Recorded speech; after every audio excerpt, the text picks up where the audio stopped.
And now, please welcome CMO G2 Amanda Malko.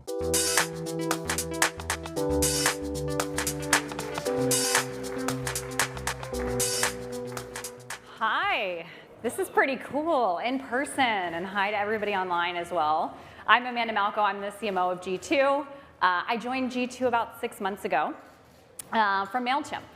And before that, I worked for a number of software and services companies serving small businesses and enterprises. And one of the reasons I was so excited to join G2 is because of the wealth of data that G2 has on software buyers. There are tremendous learnings and insights from 60 million software buyers on G2.com every year. And so that's what I'm going to talk about today, is sharing some of those key takeaways and what they mean for you, whether you sell to small business or enterprise companies. So thanks for joining us. With that, I promise you this is my only methodology slide, but I want to give you some insight into where these insights came from. So again, 60 million buyers on G2.com. We take that and we're looking at insights and key trends in buying behavior as well as spend across 1.4 million reviews on that software. And then we also did a survey, the findings of which we just released this morning. So you're seeing this for the first time, of 800 software buyers around the world. So this is the summation of all of that insight and knowledge.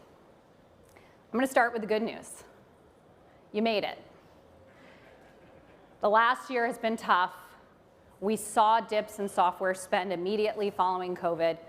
And now in Q2, we just surpassed the highest software spend per employee that we've seen at G2 to date. So that should feel pretty good.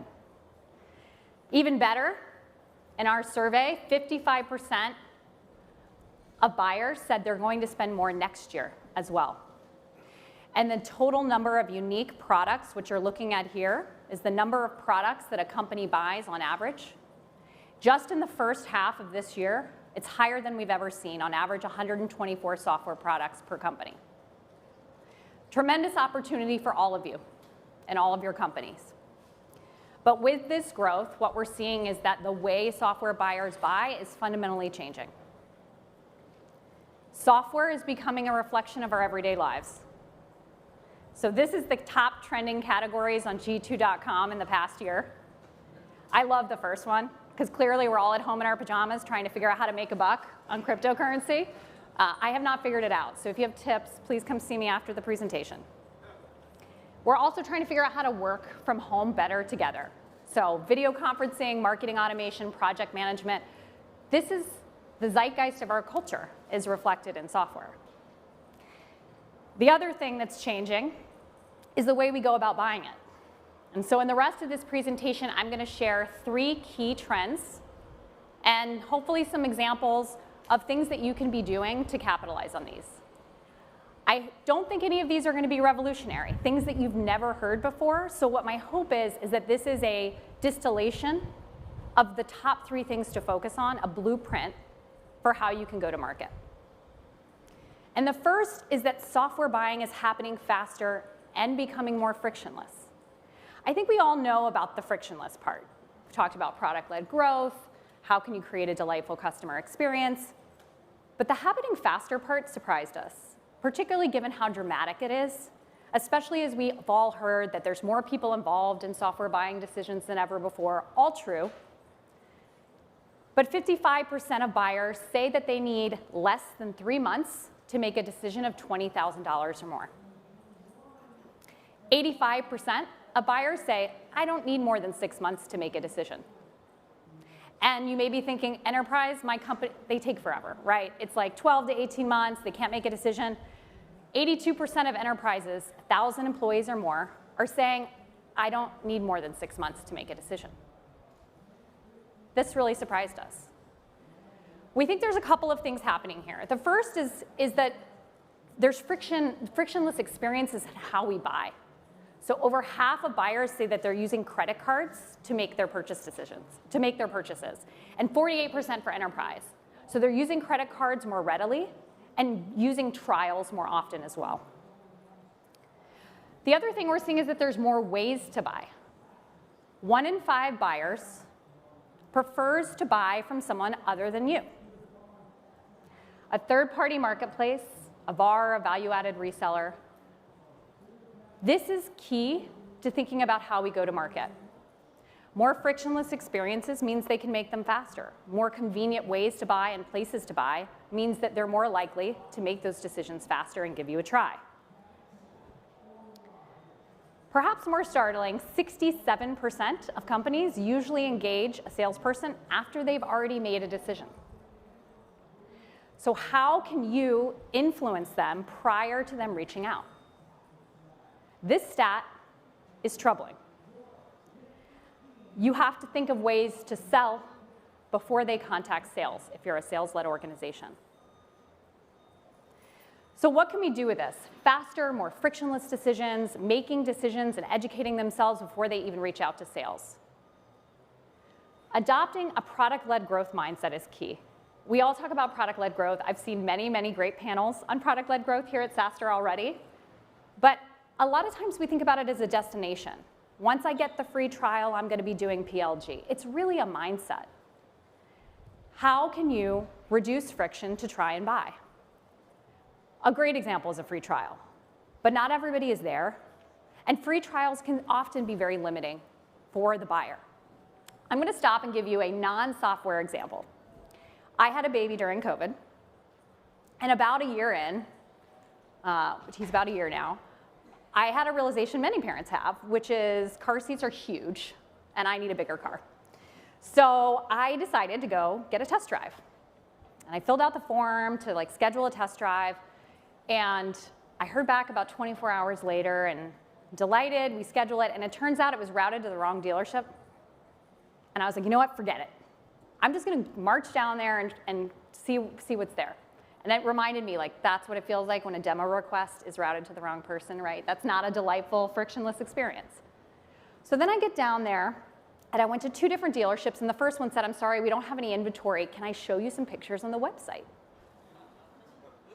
No, thank you. There's a chip shortage, I get it. And the second dealership said, come on in. The car that I wanted was literally sitting in the dealership inside, and they said, why don't we drive it out and give you the keys, let you take it for a spin. Within 10 minutes, I was sitting in the car. Of course, it was the top of the line model with bells and whistles I did not know I needed, but absolutely felt like I had to have, after I was doing it. Disco lights, who needs that? I don't know, but I wanted them. And it just reminded me that if I hadn't gotten in the car and tried all the bells and whistles, there's no way anyone could have sold me that I needed those things. And so a free trial is a great example of product-led growth, but it's only one way. Pendo is a really best-in-class example, I think. They released a free trial last year around this time. But they went a step further because a Pendo, if you're familiar, it's kind of hard to really experience Pendo, especially in the limited version on the free trial. And it really is something you kind of want to experience for yourself within the product to get. And so they went a step further and they said, you can request a demo, or you can just put in some basic information, and why don't we just show you what it's like and let you take the keys and drive it around.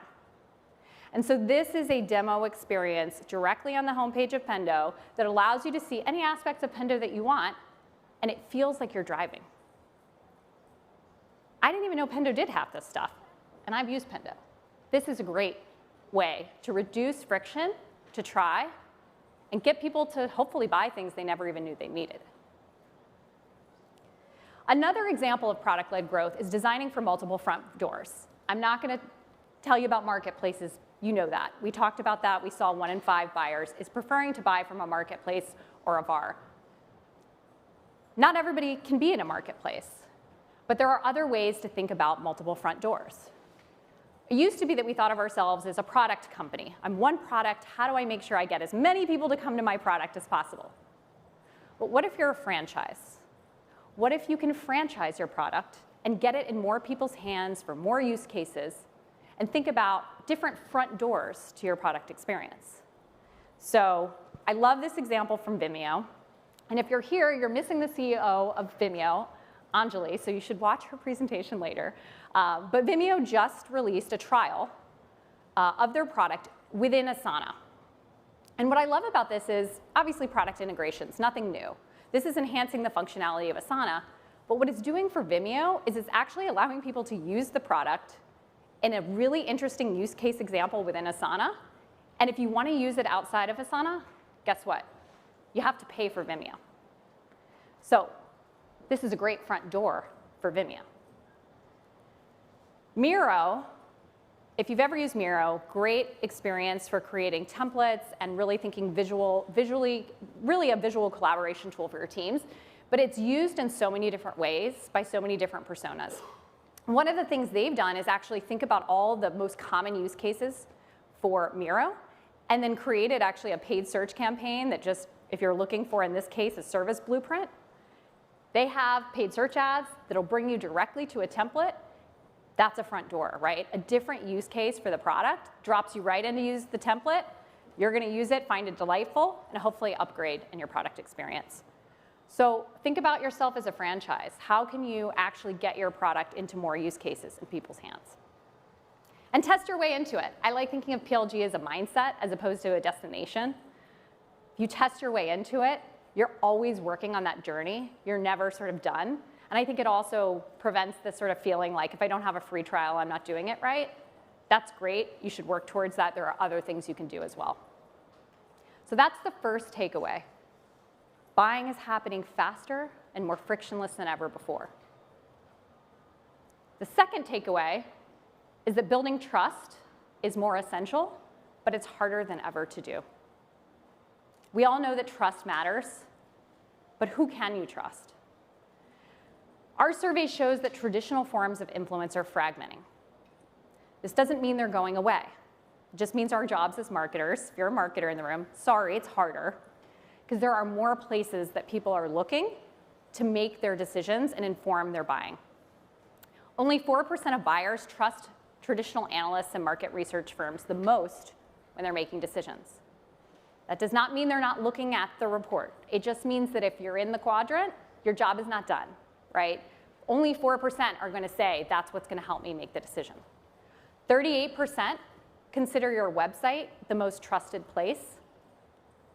That's not great, right? They're looking at other things beyond your website and sort of thinking about this as a holistic picture to say, let me look at this, but let me look at 10 other sources as well to educate myself, by the way, before I ever talk to your sales team.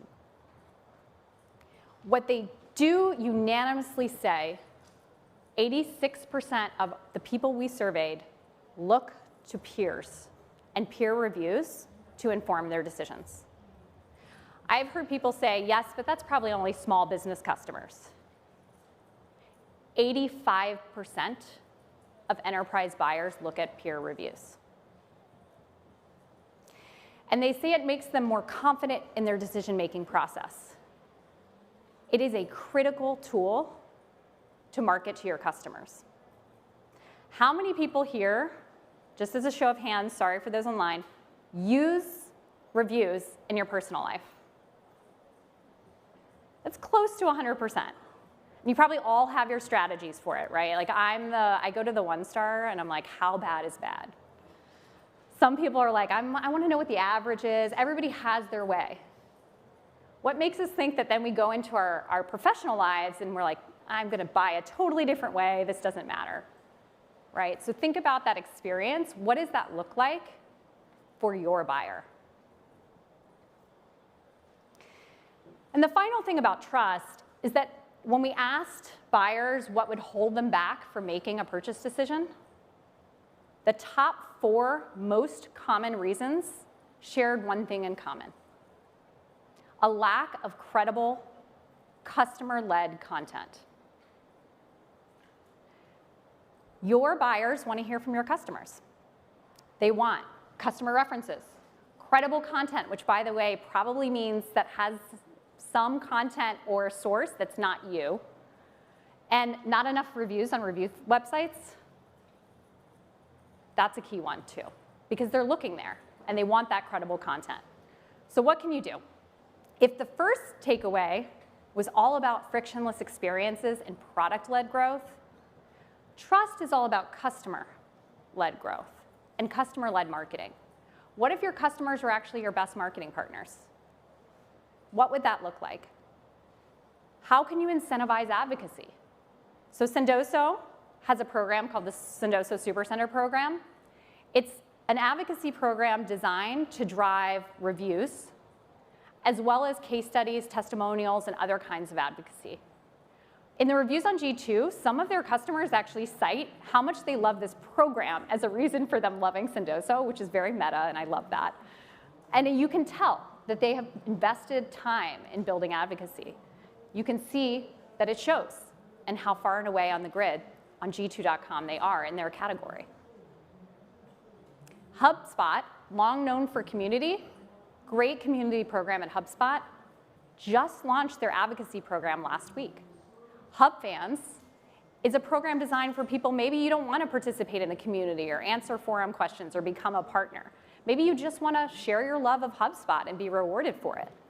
HubSpot just did this, in part in recognition of the fact that advocacy counts, and you can do small things to incentivize that among your customers and drive up your reviews as well as advocacy in other ways. The second thing you can do to really earn trust and share it with your prospects as well is to build community. I debated calling this community because I feel like it's a very loaded term. We use it to mean a lot of different things. At its core, if you've got advocates, you can work your way towards building a community, which I define as having a really high value exchange. The value for your end customer in that community should be higher than what they deliver to you. And let me give you an example. The best one I can think of is Shopify. Shopify had almost $3 billion in revenue in 2020.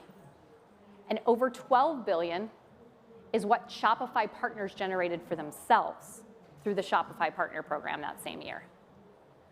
42,000 partners in their community referred at least one new customer to Shopify that same year.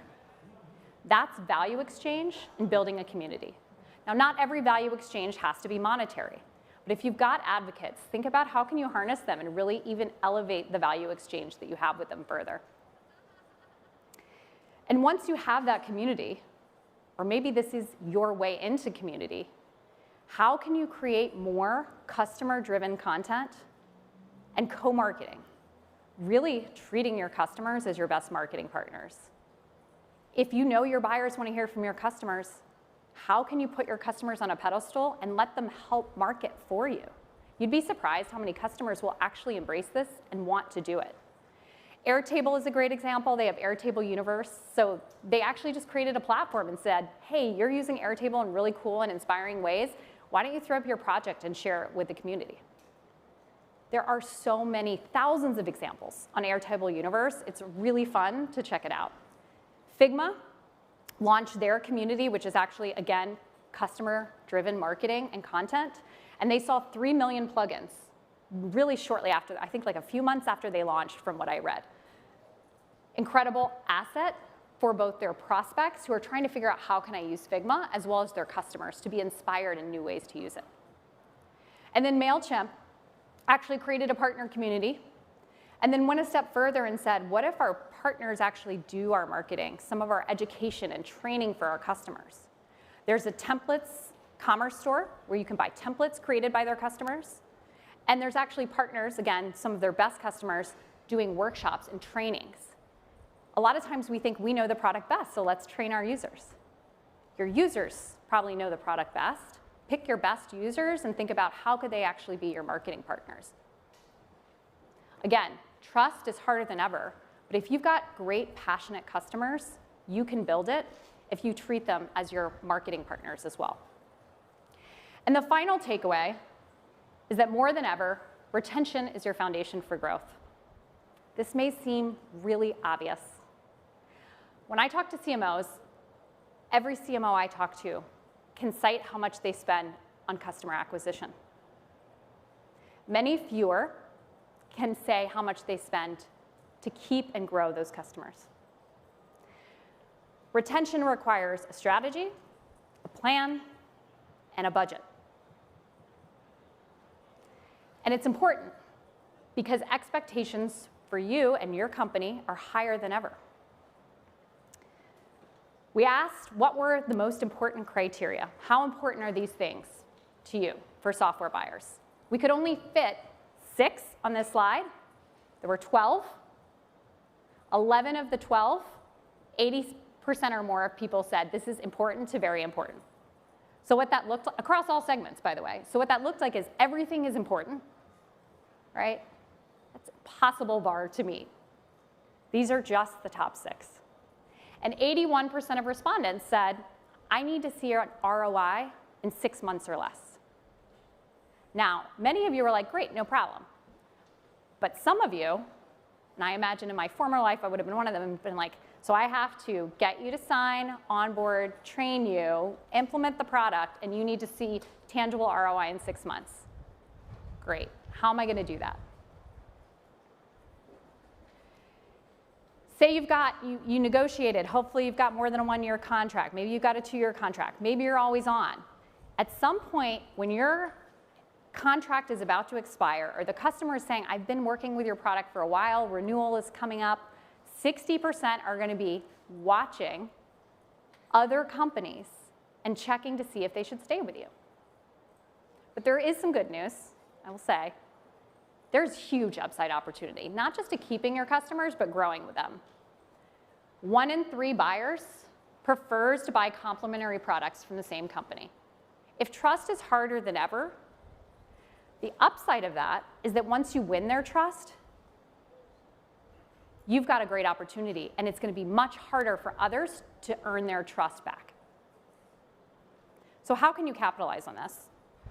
The first thing to do is invest in retention marketing. Again, it has to have a plan, a strategy, a budget. The second thing is look for the signs. So there are many, many signs of a customer who's at risk. You might have a health score. So say you've actually thought about your product metrics and you said, okay, when they adopt, I see them log in at this frequency. Maybe you have a couple of things that roll up into a health score. That's one great way to do it. It's harder, I think, during COVID because we're all at home, we're working remotely. It's harder to have face-to-face interactions. But there are other signals you can look for. For example, intent signals.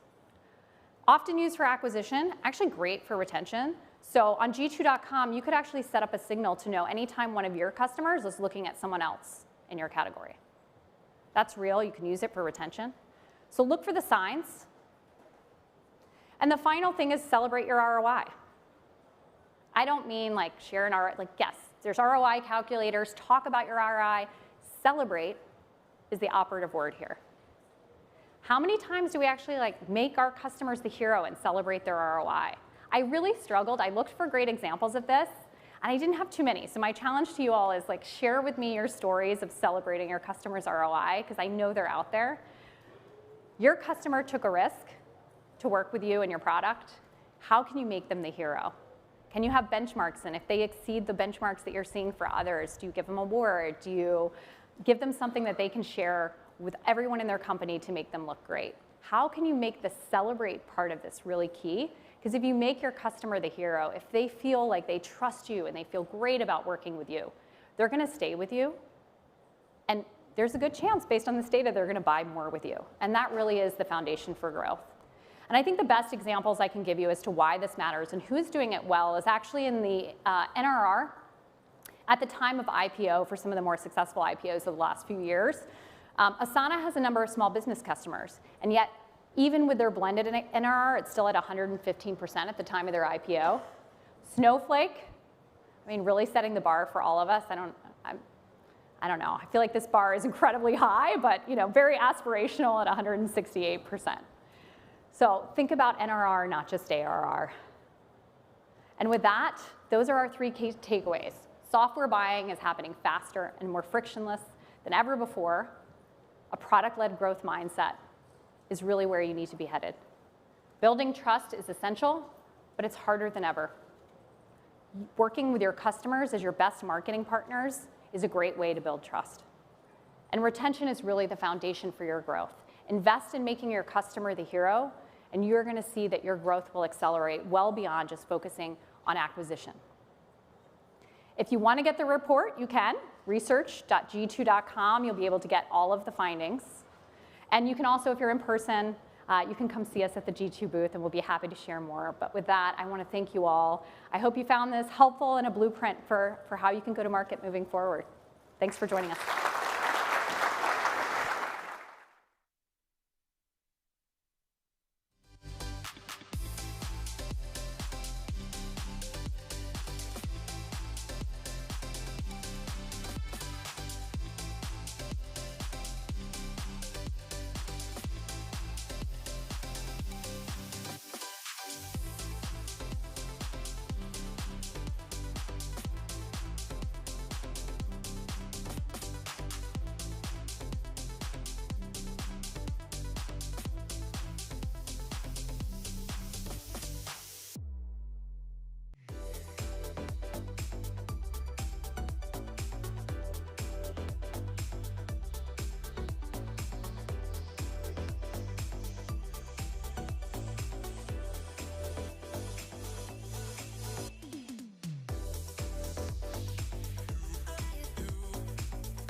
And now, please welcome CEO at HackerOne, Marten Mickos.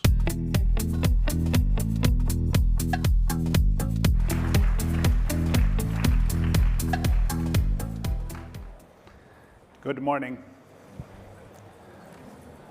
How many of you have a perfect pricing model for your company?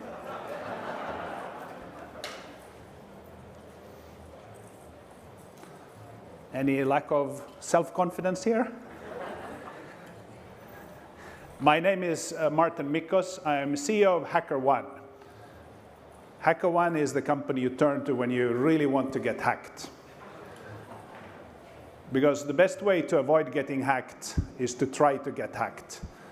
And if you can get hacked by criminals or by nice guys, pick the nice guys, which we represent. But I'm here today to talk about pricing, because I don't know why they asked me to talk about pricing. Maybe because I've made all the pricing mistakes anybody can make in their career. I've been involved in pricing of games and mobile phones, open source software, which we gave away for free, and other things. So I'm absolutely no expert on pricing, but I've made a lot of mistakes. And that's what I'm here to share with you today in 30 minutes. And because none of you has a perfect pricing model, you certainly need to be here and learn how to price your offering correctly, because if you don't, you're screwed. There is no successful SaaS company that doesn't have good pricing. Like, it's completely impossible for you to succeed by whatever metric you have if your pricing isn't more or less right. And I know, because I've tried. So what is a perfect pricing model like?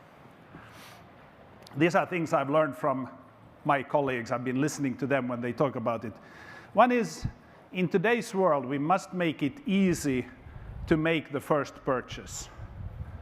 And many times we don't. And making it easy requires many different things. Pricing is one. Because everybody in this world has too many things on their mind. So you need to remove any hurdle for customers to sign up. So you must make it easy. I'm not saying you have to make it inexpensive. I'm saying you must make it easy to make the first purchase. Maybe you make it easy by making it so expensive that it flies by on a different radar or something, but you must make it easy. And good pricing will scale while you sleep. Like, your customers will come back and say, hey, I helped myself to some more. I decided to upgrade. I decided to do more. And when it happens without your everyday interaction, it's much better. Sure, you can call them and say, hey, customer, wouldn't you like to upgrade? Shouldn't you go for the enterprise version? But when you do that, it doesn't scale as well, and you spend a lot of time talking to customers, which can be good. It's good to have a close connection to a customer, but if it can scale on its own, it's even better. And then, like with all sales, the problem is not you, the seller, selling to you, the customer. The problem is always for the seller to explain it to his or her boss, and for the buyer to explain it to the economic buyer.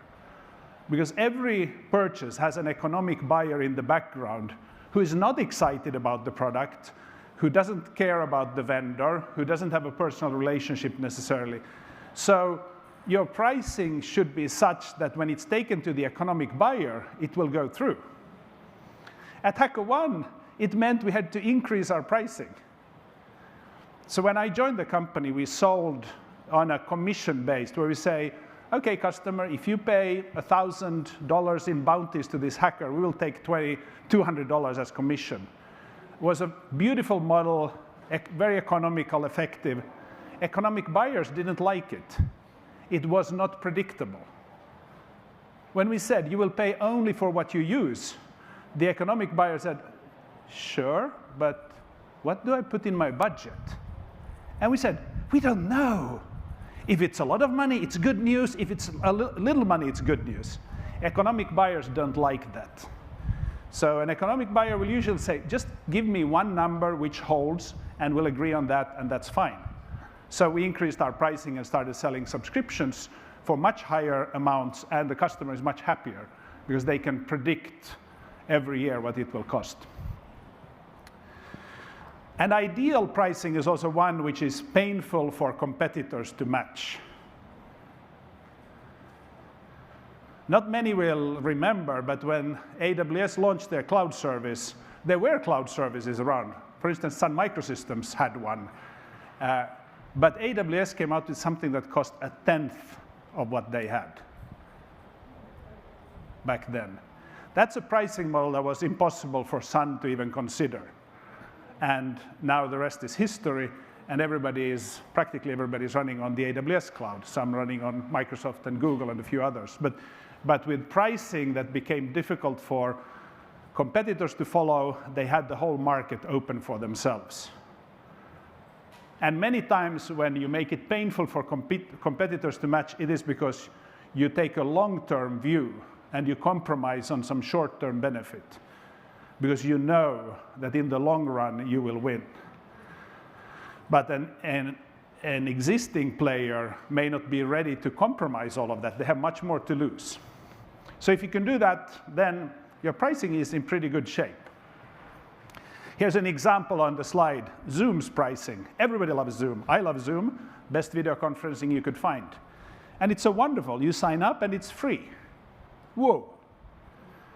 And then if you are a small team, you pay $15 per month per license. And if you're a small business, you pay $20 per month per license. And then if you're a large enterprise, it's the same. Why did they do this? Why wouldn't the enterprise license be more expensive than the small business? And if they are the same price, why are they presented as two separate SKUs here? I must admit, I don't know. I haven't asked Zoom. But I'm thinking that maybe it says contact sales on enterprise. So maybe when you click that, you'll have to agree on a much bigger pre-purchase. You have to commit to some volumes. And then maybe they start from a higher unit price, but you get a discount, and discount ends up at this. I don't know. I think it is confusing to me looking at it, but at the same time, I know how fantastically well they are doing, so they have a good reason for setting their price like this. But it's a very common model to start with something irresistible, like a free offering, and then it looks like it's not too bad. It's just $15 per month per license. But in your company, you have many months and many licenses. So it actually adds up to good business for them. So customers always look for convenience and predictability of cost, whatever they tell you. There are, of course, exceptions to everything. But even when they say quality is all we care about, they will often perceive it in a form of convenience. They want you to make life easier for them. They have a job that needs to get done, and if you can get it done for them, they're ready to pay money for it. And the more you can bring convenience to them, the more you can charge. And they do want to know that they have a feeling of being in control of the cost, that they can predict the cost. I'm not saying it shouldn't grow. I'm saying they can predict where it will go. They can make their own models. Here's another example of a super successful company, Databricks. 5 years ago, 0 in revenues. Today, it's one of the fastest growing companies in Silicon Valley. And I just said that customers want convenience, and I didn't say so, but intended to say that they need simplicity. And here you have an example of a vendor who started by taking a step of complexity in order to achieve simplicity. They have something called DBUs. What are they? Would you like to buy 10 DBUs from me? Like, what are they? They are Databricks units. So they invented a metric of their own that they define, that they charge for. And then it's easy. Then you say, okay, the jobs light compute in standard edition is just 7 cents per DBU. That's pretty cool. So simple. Okay, I have 7 cents. I can buy 1 DBU in the standard edition for job lights compute. And if I'm a really advanced user, I may go all the way down to the all-purpose compute in the enterprise edition, and I pay 10x for the same unit. to me, that's very impressive. Like, the act of getting a customer to agree to a metric that the vendor has defined, a DBU, and then have a pricing elasticity. Pricing elasticity, what happened here? People in the background, could you get the slides back? And then they have pricing elasticity that goes from 7 cents to 65 cents per DBU. So pretty advanced. And of course it works because they sell to a very technical audience. But then when you look at their numbers and their growth, it's just astonishing how they keep growing. Because they built something that will grow on its own. It will grow while you sleep. Because you're sitting there using their product and you realize, okay, we need a few million more of these units now because we are launching a new product or a new project, and it keeps growing. So, but a lot of work goes into pricing like this to set it clear, because of course every competitor will be looking at this, it's a public price list, and show how they are cheaper, less expensive, more effective, whatever. So when you publish your pricing like this, you are subjecting it to competitive analysis by others. So it's not like you could just dream up these numbers. You have to be able to justify them to a customer who will come back and say, but this other vendor charges just 53 cents per unit. But anyhow, when NRR is high, you know your pricing is working. NRR stands for net revenue retention, meaning if you spend $1 today, what will you spend in the next period with the same vendor on average? So when you spend money on your mobile phone bill, you hope it will stay flat most months. A little bit go up when you travel or something, but you try to keep it manageable. But look at this. Snowflake, another very, very successful company. They have an NRR of 169%. So on average, if you become their customer and you pay them $100 in one period, in 1 year, the next year, you will pay them $169. You're adding $69 in the next year, on average, across the whole company. Unbelievable. What kind of business is this that has so much demand that customers just come in and say, I need more, more, more, more. And they keep growing at 169%, which means that if they sign up no new customers, their revenues is growing 69% next year. That's pretty amazing too. And it has to do with pricing, that it's set such that it's very attractive for customers to come on board. It's strategic. You go to your CFO and say, oh, CFO, this strategic project we have, it's going to be a little bit more expensive. And the CFO will say, okay, I don't care, as long as we get it done on time and we can launch our product and our ML is working or whatever. So very impressive pricing that must be behind this. Here it is. They don't have DBUs, they have credits. Again, what's a credit? Who defines what's a credit? They define, the vendor defines the credit. And here the elasticity isn't that large. The cheapest one is $2 per credit, the most expensive one twice that price. Databricks had a 10x elasticity somehow. Of course, I'm comparing apples to oranges, so this is not a scientific study. But think about the psychology of pricing, the mechanism here. You come in and say, okay, $2 per credit, I need a few thousand of them, it's good. But then as you start using more people using it, you start using storage, and suddenly it grows into a significant purchase. And we saw it on the previous slide, 169% net revenue retention. So in my world, this is the ideal pricing model because it works so beautiful. And it's not like we hear everybody complaining about their price. I'm sure customers complain about price, but not that much. And then, by the way, if customers complain about price, that doesn't mean the price is too high. It is too high when they abandon you. If they complain and they don't abandon you, in a weird way, they're confirming that your pricing is pretty good. Like our role as vendors is not to please our customers, but to serve them. And if they choose to stay with us and pay our high prices, it means that they believe in the value, or that we made it impossible to migrate away, which is a different topic. I was involved in this when I was CEO of MySQL, and we competed against Oracle. Everybody hated Oracle for their pricing. And I always said, if you hate them for their pricing, come over to us, run on MySQL. All your problems will be gone. Many did, many didn't. Business people are afraid of abandoning even a product they hate that's overpriced. So the psychology of pricing is deeper than just rational thinking. If you're wondering about pricing and how to set it and should you do freemium or not, a way to think about it is lifetime value of the customer.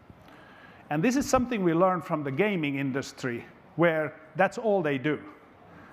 And I think whenever you would like to see into the future, go and talk to your friends who are in the gaming industry. They are creating the future for us. They've invented all the platforms we use now for our virtual events.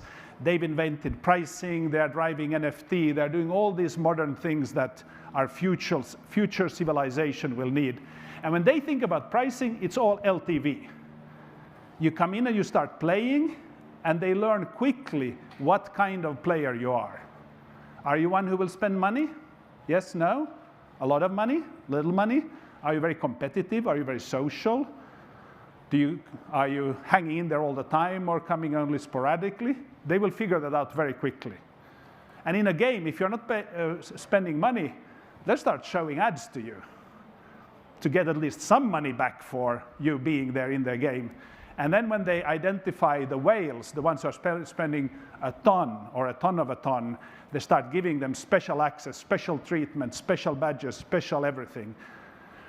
A little bit like in Vegas, when you spend a lot of money, suddenly the drinks are free. And the gaming industry do this because they look at the lifetime value of the customer, and they know it up front, and they say, we don't care. We can take the money now, we can take it later, but before you leave, we will have received our money from you. So that's how they price. This is what justifies freemium models. This is what justifies discounts and everything, because you can see that the lifetime value is so high. I'll give you an example. There's a wonderful startup in Vietnam called, I forget what the startup is called, but they have developed a game called Axie Infinity. How many have played Axie Infinity? Okay, you don't have your pricing models in shape, and you don't play games. I'm profiling you. So Axie Infinity is a crazy game. It has transacted over $2 billion of value in NFTs, non-fungible tokens. And they have been around as a game for just half a year or something. It's going crazy. It's nuts. And when you play the game, for some reason, you get an urge to plant some green shrub in your game, in your environment. And you are ready to pay $68 for it, for green shrub, in a game that will go away in a moment. Talk about brilliant pricing. Like, what is it that makes you push the button to make a bid on green shrub number 695? It's just unbelievable. And they've transacted $2 billion, which is more than the revenue on all these companies together, because you don't have perfect pricing models yet. So we must learn from those who are in the frontier and testing out new things. They are learning things that we didn't know. I haven't played the game either, but I'm aware of it, and I think it's a wonderful example of the new distributed world, where people from all over the world have sort of gathered in Vietnam to build a gaming company, and here they go and are transacting so much in crypto. So what they learn in the gaming world and elsewhere, in open source as well, that some people will spend time to save money, others will spend money to save time. It's that simple. And many times we grow up as the ones spending a lot of time. We sit there tinkering with the software, installing it ourselves, managing without support. And at some point, we get to a level of establishment in society, in our economy, to say, I don't have time anymore. I'll pay for this because I would rather, my time is more valuable than my money. But in the beginning of your life, and for some people always, money is more valuable than time. And this influences customer behavior, especially with software, where we have a lot of users who will never spend money for your software, but they might be your best audience, the most demanding, the ones who teach you how the software should evolve, the ones who find the vulnerabilities and the bugs. Like, they can be very valuable to you, but they give you no money, but they give you a lot of time. And then you have the others who come in and say, I don't care about all that. Can I just pay you to get rid of the problem? Can I just pay you and you will install it, you will manage it, you will support it, you will upgrade it, you will take care of all the problems? Can I just pay it to go away? And people are like this, and organizations are like this. And in every buying instance, the company, the buyer, will decide whether it's going to spend time or money to make this happen. So when you can use that in your pricing, you can find a pricing that suits both groups, because you may not want to say no to one of them. You need both, but they have completely different behavior with pricing. And we saw that in open source software with MySQL, that most people never paid anything. Like, we had 15 million users who paid us nothing, and then we had 12,000 customers who paid us money. But the users benefited from the fact that we had paying customers and could develop the product.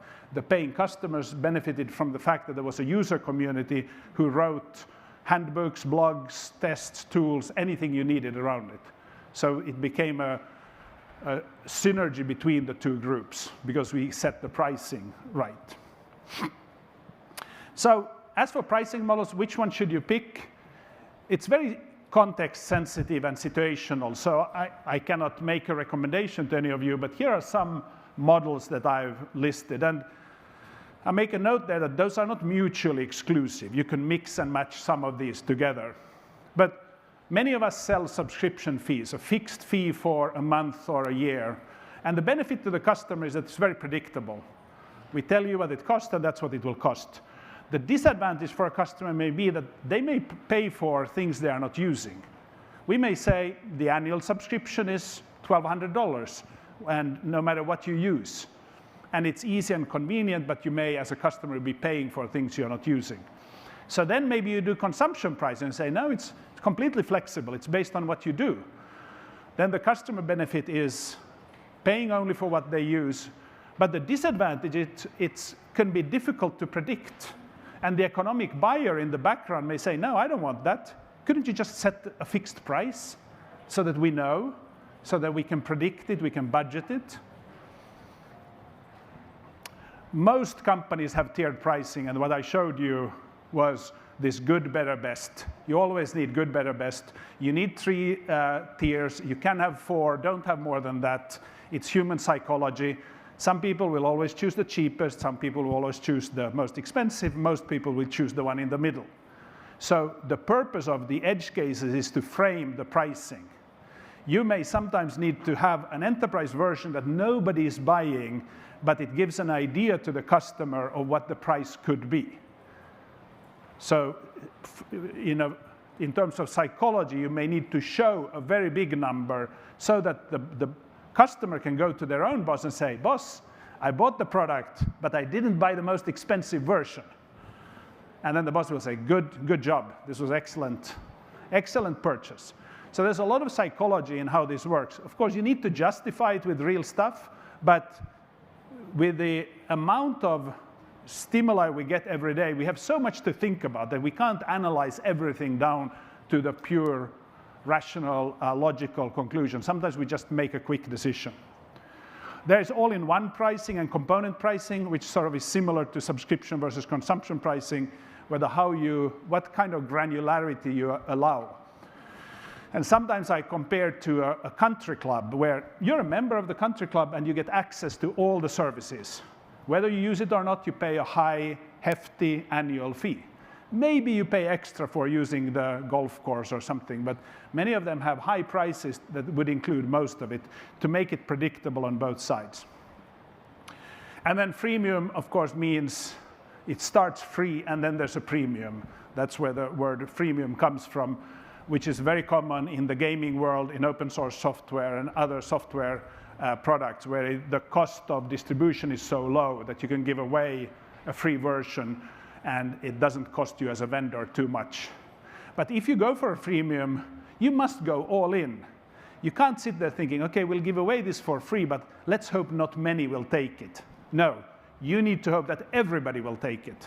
Like if you do a freemium, you have to go all in and believe in it and hope that as many as possible will download it or use it, and then you can manage their customer journey from there, because you are thinking about lifetime value. And from freemium to the lifetime value is a customer journey that you need to manage and build for them. Many of us work in startups, and it's important to know that pricing that worked early on may not work when you grow. Like you may think you had a great start of your company, 2-3 years, huge growth, and suddenly something is not right. It's possible that the pricing model you picked doesn't lend itself to a wider audience, doesn't lend itself to the established markets you're now going after. So you must have the readiness to change your pricing model mid-flight.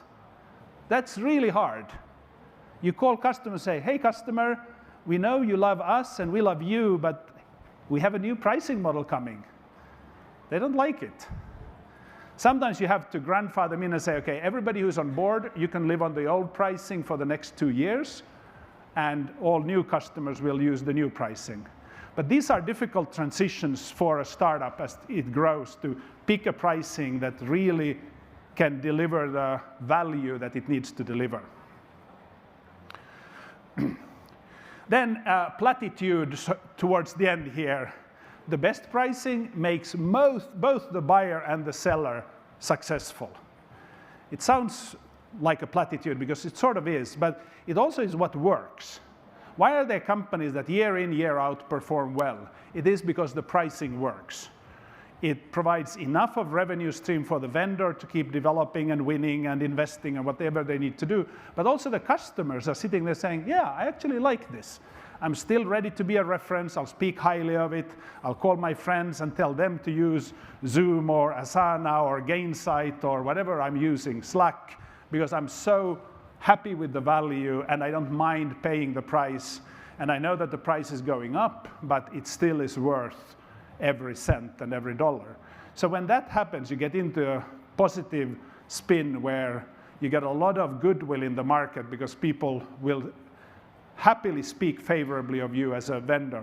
And this applies both in B2C and B2B worlds because people gossip a lot, people chat a lot about vendors. So whatever you say on your website is just one part of the truth. Most of the truth is happening in other places. It's other people having opinions on you. And if they keep saying that your product is crap and the pricing is high, then at some point you'll lose customers. So you really need to look for something that works. But you don't have to worry about customers complaining about price. Customers complaining about price is a good sign. Why would they complain if they didn't love your product?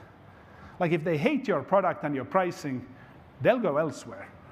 So you won't even hear them.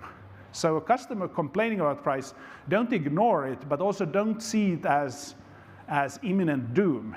It may be a very earnest, honest, sincere signal to you from a committed customer.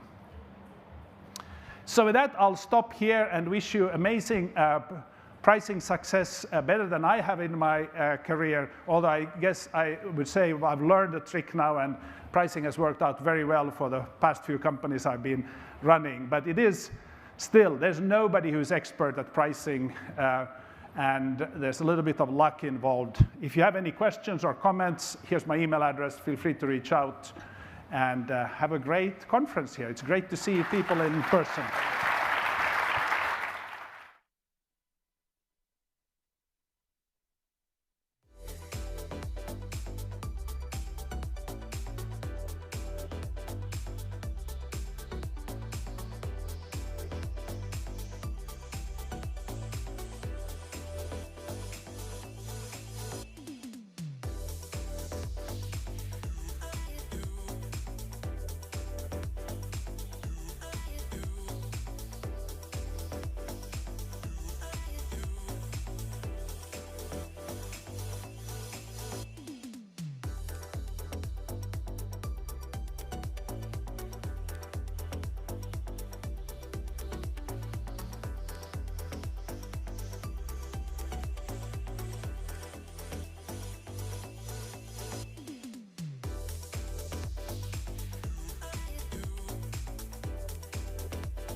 André Christ, and Director of Product Marketing at LeanIX, Marion Richter.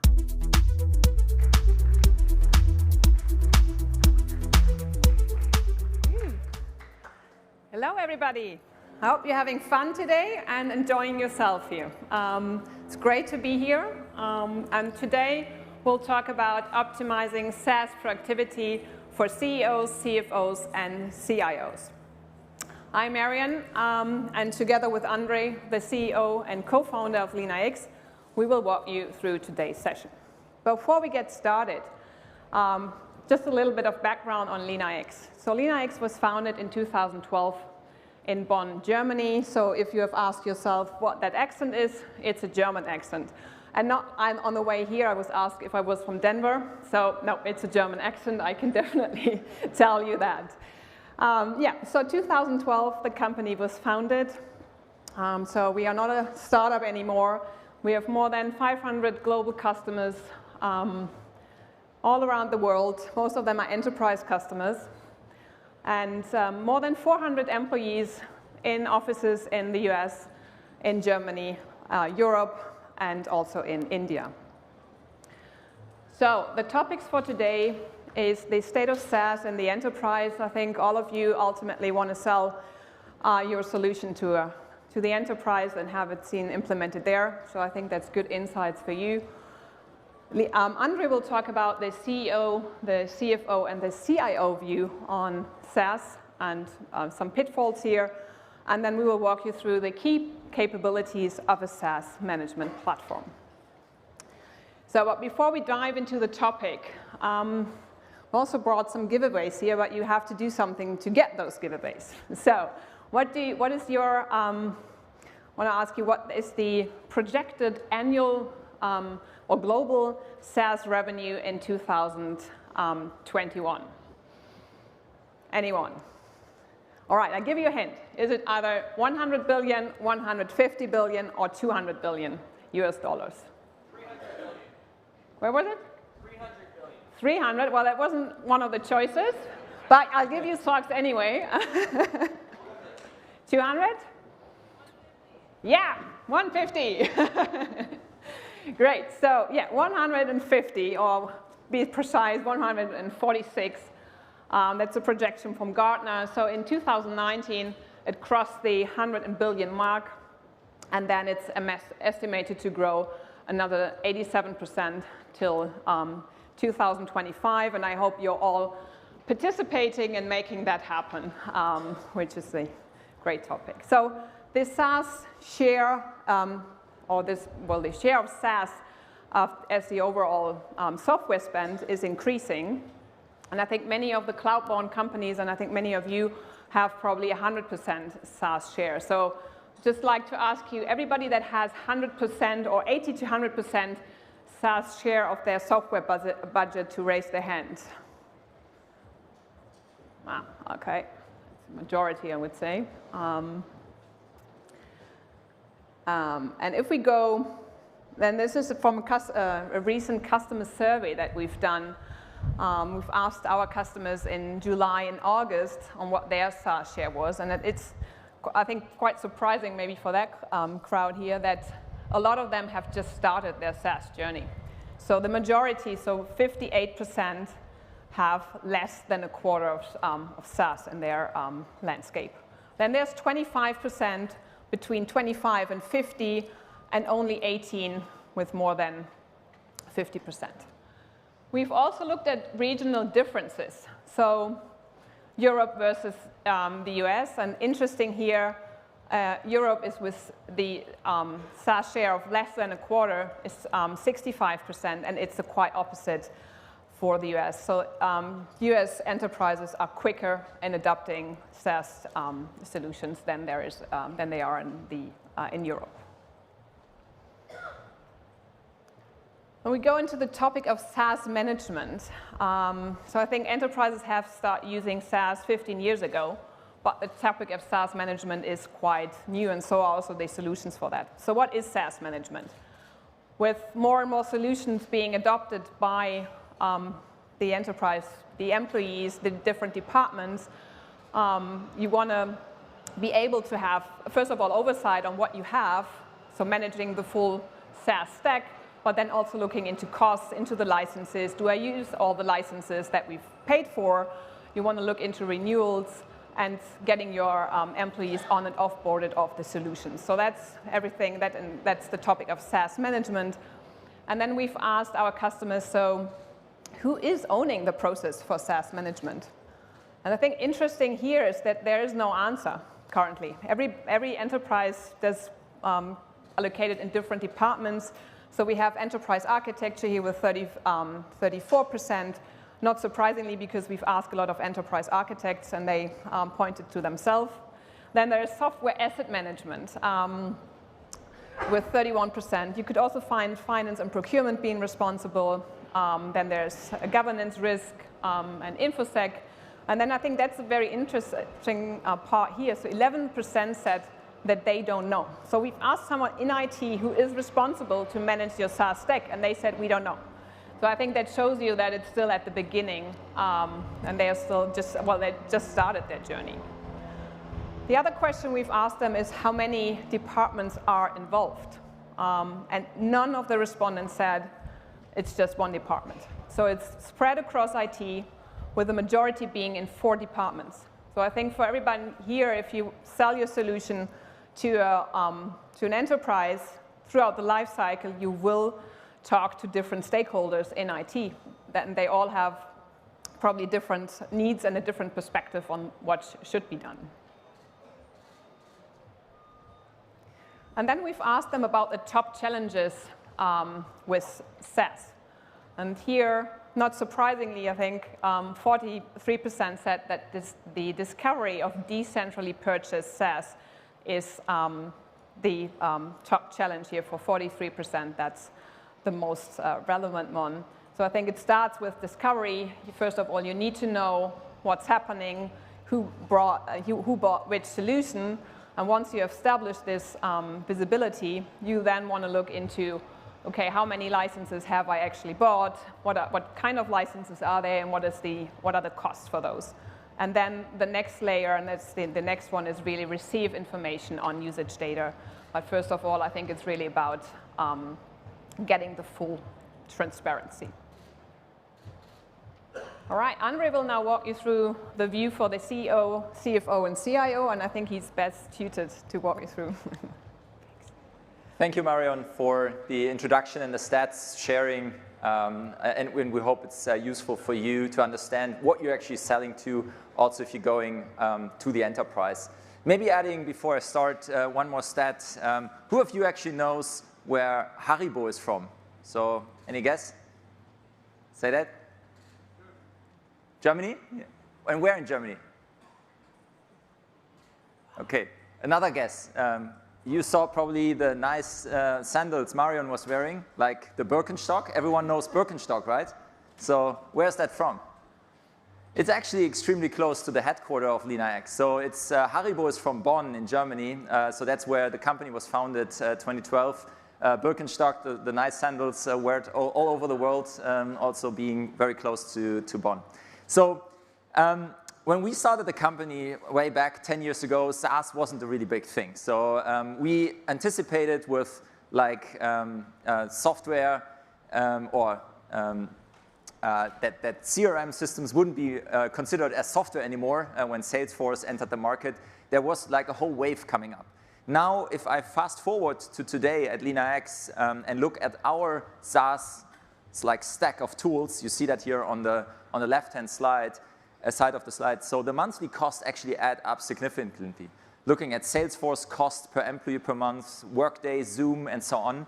So our business case at LeanIX is very simple. So looking at the almost 400 employees, 2 million of SaaS spend we have, this makes up $5,000 of SaaS spend per employee per year.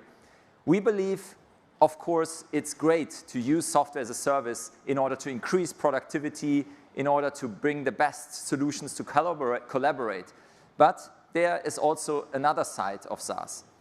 And this is often the used SaaS applications are actually unknown in an enterprise. So if you look at some of the examples shared here, then initially when we talked to the leaders or the CIOs, the IT directors there, they told us like numbers of applications they would estimate they have. Now, going through the assessment and understanding how much SaaS is actually out there, we actually figured out that in almost like all times, more than 50% of the SaaS applications were not known. And this is relevant not only for cloud-born companies with like hundreds of employees, it's also relevant for companies getting to thousands. So the reason for that is very obvious, of course, because SaaS gets bought very simply in a decentral way. And this is why I'd like to come to one word here, which is often used. Many people start talking about SaaS as shadow IT. At LeanIX, we're not a big fan of this word because what does it actually mean? Is there a light IT somewhere? Yeah, so is there like a dark side of IT and a light side of IT? So we believe that's the wrong way to think about it. The way we think it's important to think about it is to say like it's business managed IT. The business is using and procuring SaaS because they're improving their processes. They're actually making more effort to come with better data quality, to have more accurate estimations, better customer success discipline. So we saw Nick Mehta from Gainsight yesterday presenting on some of the processes around customer success, especially relevant here. So a lot of great tools, so it makes total sense. However, if I think about my priorities as a CEO of a scaling company, what are my key issues I have in mind? So first of all, it's capture the productivity gains. So what I would like to understand is as my team is procuring more and more SaaS for different processes, I'd like to understand if that investment is actually going into the right direction. So to give you two examples, we're a convinced user of Pendo. Pendo is great to do a data-driven product management, yeah? So you understand all the metrics of your product. But this only works if you understand that Pendo is actually really adopted. So users are going into that. So my expectation as a CEO in the end is looking at the investment we've done into Pendo, like having 50 people in product management, my expectation is to see 80% of those people using Pendo on a regular basis. Second topic is with Gainsight, a great solution to improve customer success as a discipline. Again, here, it's only as useful as you see that there's adoption of Gainsight going on. So an important piece is, while scaling the company, do the solutions you have put into place, you're investing your money into, actually lead to usage and get adopted.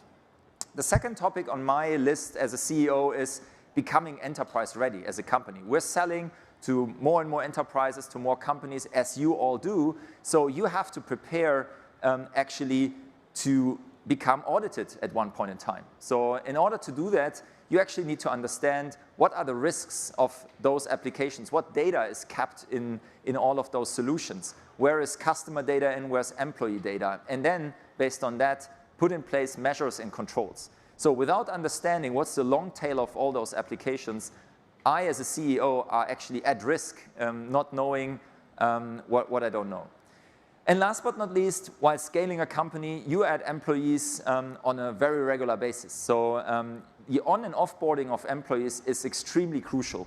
So to understand which systems are actually already included in a single sign-on platform, which allows us to bring new employees on board, is crucial. And of course, as they're changing their roles inside of the company, you want to make sure that a person who started in sales and has access to Salesforce, but changed over to customer success over time, might not need Salesforce access anymore, but now needs Gainsight. So all those insights are only possible if you have those applications all managed. So these are like key priorities why SaaS management makes total sense from a CEO perspective.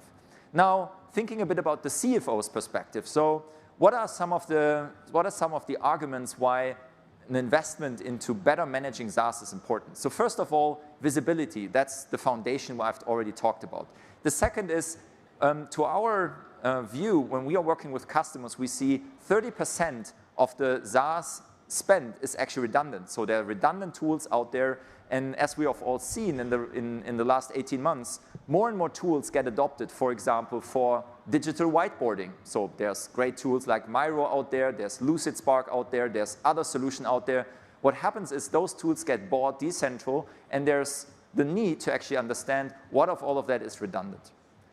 Another topic for the finance department is how do we make sure that our forecast gets accurate? So now the time is starting for many of you in finance preparing for the next year. So what's the spend we're going to have next year? So we as a company don't know exactly, and because in the beginning of the year, we were at a different employee size than at the end of the year. So it's getting harder to understand what's the projection of all the SaaS applications out there. So you have to have a view on all the SaaS usage, and this helps you building a better budget and makes your board happier. In the end, we see if companies apply a SaaS management, they get a 10x return on the investment into those processes by all those different measures. Sharing one of the examples here by one of our customers, Degreed company, growing strong in the educational market. So this quote, I think, was quite mind-blowing to me for the finance department. The two hardest things to budget for are headcount and software. Yeah? So we all know headcount planning is a big exercise, but software is actually taking a big share of the budgets nowadays.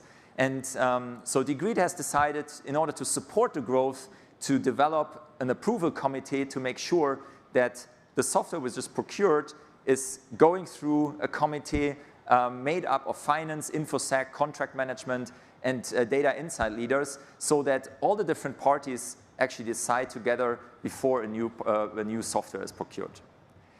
Another reason, of course, an example here from Cumulo, company active in the analytics space, avoiding redundancy and security risks. So the big objective here of the Director of Business Systems is to make sure people are buying SaaS tools that aren't redundant. So the example of Miro and other solutions out there, like LucidSpark. So to avoid that, this is actually an overlapping landscape in the end. What we have put out, we have seen a number of those business cases being developed. And we see an area of potential savings if you start with this discipline. So redundant services, overpriced vendors, excess in licenses, renewal management. So if you're interested, take a look at this ROI calculator. You can go in and put some parameters in to understand what is a potential saving you can actually gain from creating more visibility and an active management of SaaS. So in order to understand for the CIOs, how do I actually set up now my SaaS management discipline? What are some of the crucial key steps to set this up? So first is, of course, understanding what SaaS is out there, discovering it. And the way it's typically done is people run around in the organization with spreadsheets and they look into different systems and try to stitch all of that together. We believe this is a method of the past. So organizations do not have time anymore like running around and keeping that in Excel spreadsheets. SaaS has become too important for that. That's why we believe that there's great ways to extract data from systems like single sign-on, CASB, financial systems, expense systems, credit cards, contract management, and HR systems, and take all that data, reference it against a SaaS catalog in order to understand what's the long tail actually of your SaaS applications. The second point is then, of course, to analyze the application usage, to evaluate and rationalize duplicate applications. Based on that knowledge, companies then start to implement a software review board, so where the different parties can come together and take informed decisions if they want to add new applications. For all the audits coming up, like ISO, SOC 2, it's fundamental to have data at hand. Some of your companies are eventually going for IPO. So in order to prepare early on for that journey, scheduling regular risk assessments is crucial and important. And last but not least, SaaS lives from the renewals. So for everyone is like on the selling side of SaaS, it's great that renewals are coming up.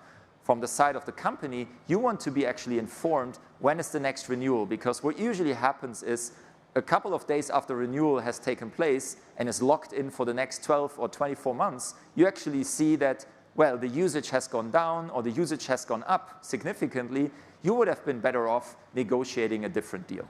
So these are the fundamental 6 steps we see in setting up a SaaS management discipline. Well, the question then remains, like, how do I set this up? Where does it live? So who should own it in your companies? In small to mid-sized companies, we see this actually as a shared responsibility between the IT admins, the IT managers, and the financial controllers. They use that data source to inform their decisions on where do they need to put in place single sign-on, or how do they need to build the budget going forward.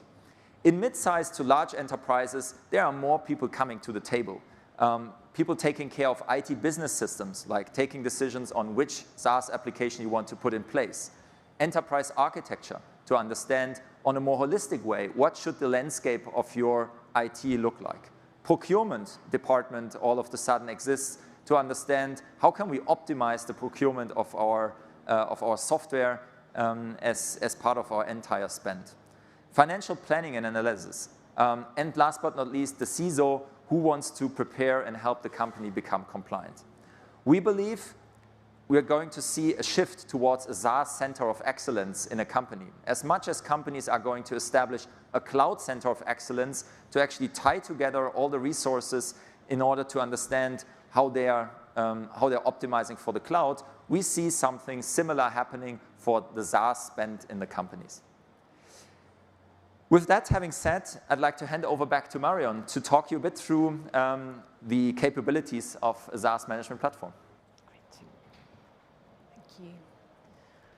Yeah, so as I said before, so enterprise started adopting SaaS 15 years ago, but the discipline or the tools for that, so SaaS management platforms, they started emerging like 5 years ago, so very fresh, the whole discipline. And what are the key capabilities that you would want to look out for? It's SaaS discovery and catalog. So as André pointed out before, you want to get an overview and get data from your SSO, your ERP, your financial expense management system, but also from your credit cards, and discover what you actually have and maintain that overview regularly. Doesn't help you if you do that once a year because it's then outdated. You know, that's a key capability here. Once you have established this transparency, you want to look into usage and costs because you want to stay on top of them and make sure that you only pay for what you actually use, and that that the costs, they probably increase, but they should increase to amount that you actually need. You want to look into contract renewals and be informed about upcoming renewals. Want to stay on top of that and really make sure. So let's say 90 days before you get an alert, and then you can look into usage and then see and prepare yourself for this renewal. Security and compliance tracking, I think also very important, especially for enterprises, is really, we know that 77% have experienced security incidents directly related to their SaaS. So it could be like the exposure of their data through the vendor. So here you want to look into their, if they have the right like audits in place, if they have an ISO certification or a SOC 2 certification, and you want to keep track of that. You want to look into entitlement and provisioning, so on and offboarding of customers. I think onboarding for sure of your employees, onboarding for sure that they have the right tools, but also the offboarding is very important. So just recently, I think a case in New York from the New York Credit Union, an ex-employee has deleted 20,000 files because she was let go. That was a lot of hassle. They had to pay a lot of money to get the data restored. And I think there it shows you that it's very important that you, once someone is no longer working for your company, make sure that they don't have access to any of your tools. And then there's the topic of workflows and process automation. So really on and offboarding, having that automated, I think that will definitely take away some of the hassle here. There's an overview from Forrester, just released that in August. So what does this market for SaaS management platform look like? And they looked at the size, which they start with the small ones being 500 million or below 500 million in annual revenue, the mid-size of 5 million to 10 million, and then the large ones with 10 million and above. And they have four categories. So they are the traditional operations providers that emerged from the on-premise software management solutions to the SaaS world as well, which are the Snow, ServiceNow, and Flexera. Then there are the solutions for like one specific app, and they really enable you to cover all operational aspects. Most of the time, that's Microsoft 365. So here we have Quest, CoreView, and TBSC in that market. And then we come to two categories where the majority of the players are. It's SaaS administrations. And here it's the variety of SaaS, so not one solution, but not all, but more or less all of the solution that you would be able to manage here. And the administration part, they emerge from like cost and license management. There's a Xylo, a Binadox, LeanIX, and Productive in the mid segment, and then Aptio in the small segment. And then there's the fourth category, which is SaaS operations, and they will take everything that we have from in the SaaS administration segment, and then but also focus more on the operational aspects, especially the on and offboarding of employees and security-related topics. So there are the Better Cloud, Tori, SailPoint, and Blissfully. Yeah. Before we conclude our session, we have a great booth out there. It's 501. For all of you who answered the questions, grab your socks if you want to trade them and exchange them towards something else. I think you can do that at our booth. Also, you can test drive LeanIX and win an e-bike every day. I think that was quite popular yesterday. Or if you have questions, we are still there, or they are there today and tomorrow. So happy to discuss anything that comes to your mind, or if you have questions related to the presentations. And yeah, other than that, thanks a lot for your attention. It was great to be here today.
Please welcome CRO at Outreach, Anna Baird. Senior Vice President, Global Sales at Malwarebytes, Amy Appleyard. Vice President, Head of North America Sales at Hubspot, Michelle Benfer. And Senior Vice President of Sales West at Seismic, Tony Bevenuto.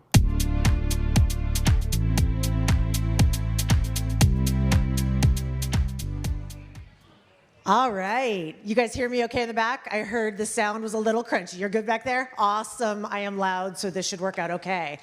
Welcome, everybody. Welcome to SaaStr. Welcome, and thank you for attending our session. We're going to talk a little bit about what's going on with SDR, BDR, XDR. There's like 5,000 names. You should think of another one. We're going to talk about what's happening with those teams and our early sales people and their careers and what we're seeing in the market. So thank you for spending some time with us. We are psyched to be able to have you all here with us. I am going to do quick intros across the team here for a minute.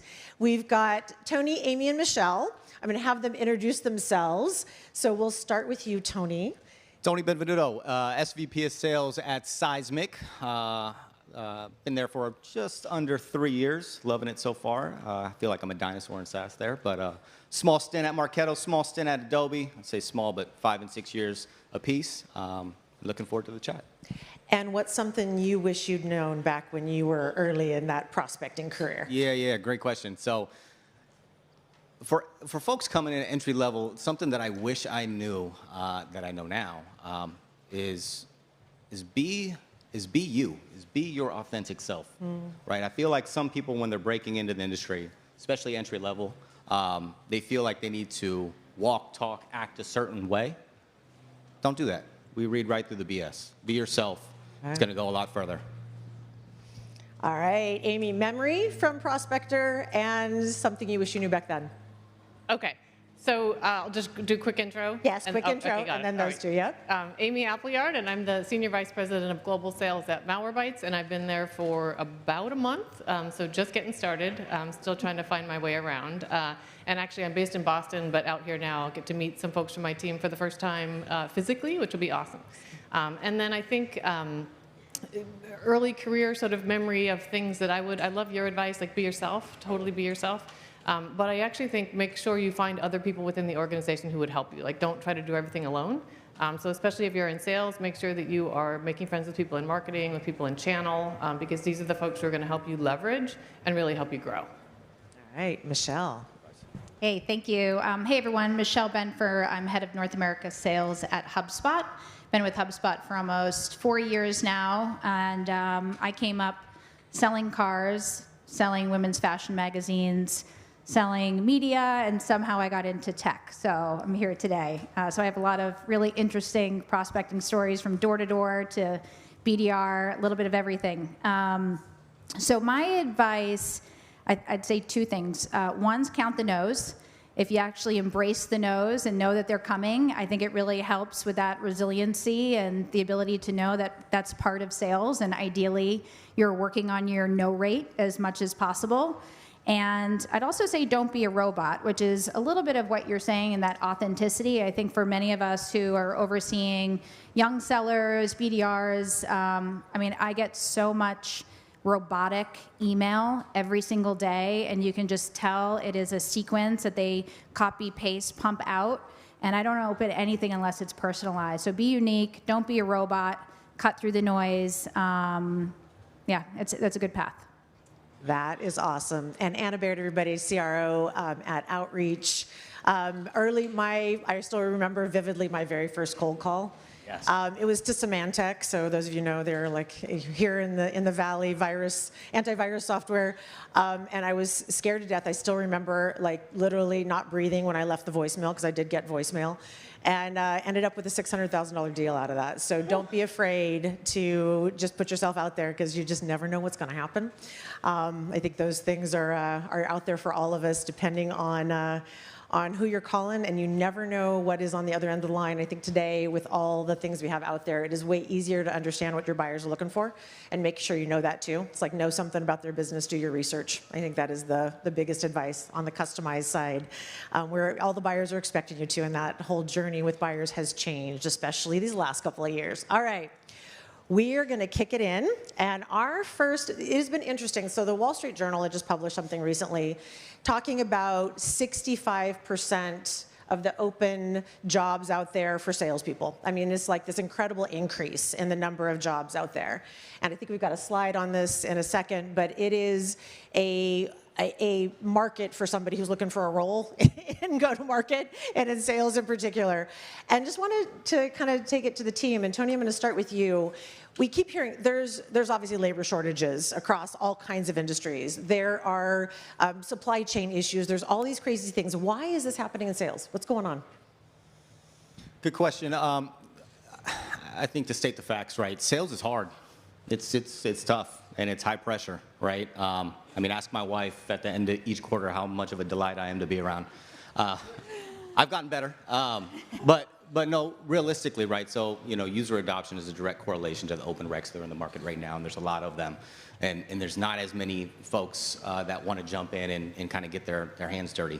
The reasoning behind that, at least in my thoughts, are, we're still in a global pandemic. Rounding the curve, hopefully, knock on wood, but still a risky time. So, in my thoughts, there are a lot of people still turtling. And what I mean by that is they're not poking their head all the way out, right? And they're open to it, they're super talented, but they're just not ready to take that risk. And, obviously we need to show them the way and coach them up, but I think come January, February timeframe, we might be in a completely different situation where the talent is saturated and everybody's ready to make a move. We're just not there yet. That's awesome. Amy, Michelle, you have thoughts on that? Yeah, I think only thing I'd add is that there is a real need for it, and I think to your point, people are a little afraid or maybe are turtling. I think I just try to give advice to folks just saying, like, you will never regret it. You'll never regret, even if you just spend a year as an SDR or BDR, whatever you want to do for the rest of your career, you will always benefit from it. And I think just helping to encourage people to take that risk, like seeing it as a path to anything, it doesn't have to be a path into just more sales or sales leadership or sales management. You will never regret any time that you spend talking to customers, coordinating with your channel partners or your marketing team are trying to figure out like how to message, it is worth it. So we're just encouraging people to do so. I think a lot of people put their hiring on hold, and I think sales folks were the first to then sort of come out of it after that. So there's definitely a race for talent now, even though there are a lot of open positions. Yeah, absolutely. Yeah, I just one added note. I mean, the talent war is real, which is why I should let you all know we're hiring at HubSpot. Or hiring at Malwarebytes. AEs, sales managers, directors. We're launching a Canadian office in Toronto, just letting you all know. Okay. But I would just add, I also think the idea of who a salesperson is different than what it really actually is. And one of the things at HubSpot that we do is we really try to hire bright, empathetic, curious people. I think a lot of us do this, and it's not necessarily the extrovert that I think we used to think of in sales, the athlete, the person who was hyper-competitive, the lone wolf. And so I think we need to educate people a bit more on really what the successful sales rep is like. And it's not that traditional sales personality that I think a lot of us probably grew up in. Okay, we'll play off of that for the second then. So as you're trying to hire these maybe a little bit differentiated skill sets, what are some hiring strategies for people who are out there going, okay, we've got to, just like you, fill some ranks. Any tips or tricks from a hiring strategy in this environment? Yeah, I mean, I think we have something called employee brand. And so we have an entire team that tries to push out, what an incredible culture that we have. We also build our sales plans differently, which I think once we get people in the door, we try to tell them when reps hit 110%, the company hits 100%. I'd say for most of companies out there, it's usually with rep hit 80%, then the company hits 100%. So we build our plans for overperformance. And so I think part of it is in that pitch, that our skin is in the game to make reps successful, as opposed to we just need bodies to get to 80% of your number in order for us to succeed. So I think it's really, how are you investing in reps? And at the end of the day, people want to learn and they want to earn. And I think the learning piece is so important and a key differentiator if you're trying to get talent. And we're going to talk about that a bit more in a second. We'll dig in on development in just a minute. But Tony or Amy, any thoughts on hiring strategies that are out there that you're seeing? Yeah, so perfect launch point here, and I think the press release just hit today. But Seismic is rolling out a program for entry-level hires, and what we're doing is we're focused on the unrepresented candidate, right? DE&I is definitely something that is top of mind and top priority for Seismic and should be for everyone. And we're rolling out a program in alignment with SV Academy. And really the outcomes and objectives that we're trying to do is place up to 1,100 candidates over the next 3 years, provide them the training, technical skills, coaching, mentoring, interview, internships. And we're going to be partnering and give opportunities for other organizations and individuals to partner with us, related to not only funds, but volunteer time, so you can guest speak, you can, content create, you can mentor, coach, all the above. But this is something that we're rolling out literally ASAP. The press release hit today. More information, swing by the Seismic booth. That's awesome. Yeah. Yeah, we all need to be looking at how do we diversify, and this is such a great place to do it. Amy? Well, I was also going to say that's awesome. I think that's amazing. And I think it gets at that thing that Michelle was also pointing out of just kind of going for talent or somebody who might not seem like your traditional salesperson or might not even know about it as a career. So I like that approach. I think there's the usual college hiring, referrals, like all of that everybody has been doing for a long time. But this is really interesting and impactful and important. We also have just switched over at Malwarebytes to a remote hiring strategy, so we're hiring people anywhere as long as the manager's comfortable with it. So it's up to manager discretion. They could have a team that is entirely remote or some sort of a hybrid team if they do want to be able to bring them into an office. But I think this opens us up to a whole other level of talent and a whole pool out there that we just haven't been able to tap into because we've been trying to hire near our headquarters. I think that from the diversity perspective too, I think that's awesome. All right, so we're going to dig into development a little bit. Obviously, SDR, BDR, XDR, secret weapons, built-in SaaS, we created them. The whole category exists, I think, because of this, the SaaS companies really putting this super hyper-focused role into play. And I think as we did that, it was like, okay, so then what? And I think, Michelle, you'd hit on this. They're looking for development, right? This is a role where people are like, how do I build a career from here? And so a lot of us have been spending a lot of time thinking about that. We're going to dig into what does that look like and what's been working. I think we can talk also about what doesn't. I think that is totally on the table because everybody needs to learn all of that. So when you look at some of the key things that you've done to retain, develop the talent, your young professionals that are working their way through the ranks, what are some of the programs, you're turning them into future coaches, managers, what are some of the programs, things that you've done to develop that talent? And Michelle, why don't we start with you? Yeah, I think, I mean, listen, we're iterating on this right now at HubSpot. So as you scale, what worked in the beginning, it doesn't, that playbook doesn't necessarily work in a year and a half, 2 years. So we're working on our BDR playbook right now. I think a big part of it is it's that learning and education. And so, for example, for a BDR team, they go through a 1-month new hire onboarding program. Then they have consistent training and coaching one-on-one with their managers after that. But then it's also hearing from the other AEs and the reps that have been promoted and how they've been able to excel within the organization, hosting those roundtables, understanding that also if you start as a BDR, your only path isn't necessarily into sales. And Amy, you mentioned this, like even if you do sales for 1 year, we have people that have moved into sales operations or sales strategy or marketing or customer success. It's just a way to understand the company, the systems, the culture, the community around you, and you learn those professional skills, those business skills, you get that business acumen. And so, I think I feel this way now. I had dinner with my boss last night. She's like, what keeps you at HubSpot? And it's the learning. It's just, I'm continuing to learn. And so I think if you can create an environment where somebody is getting fed professionally and they can really grow personally in that professional development, as well as within the company, it's just, it's a good recipe.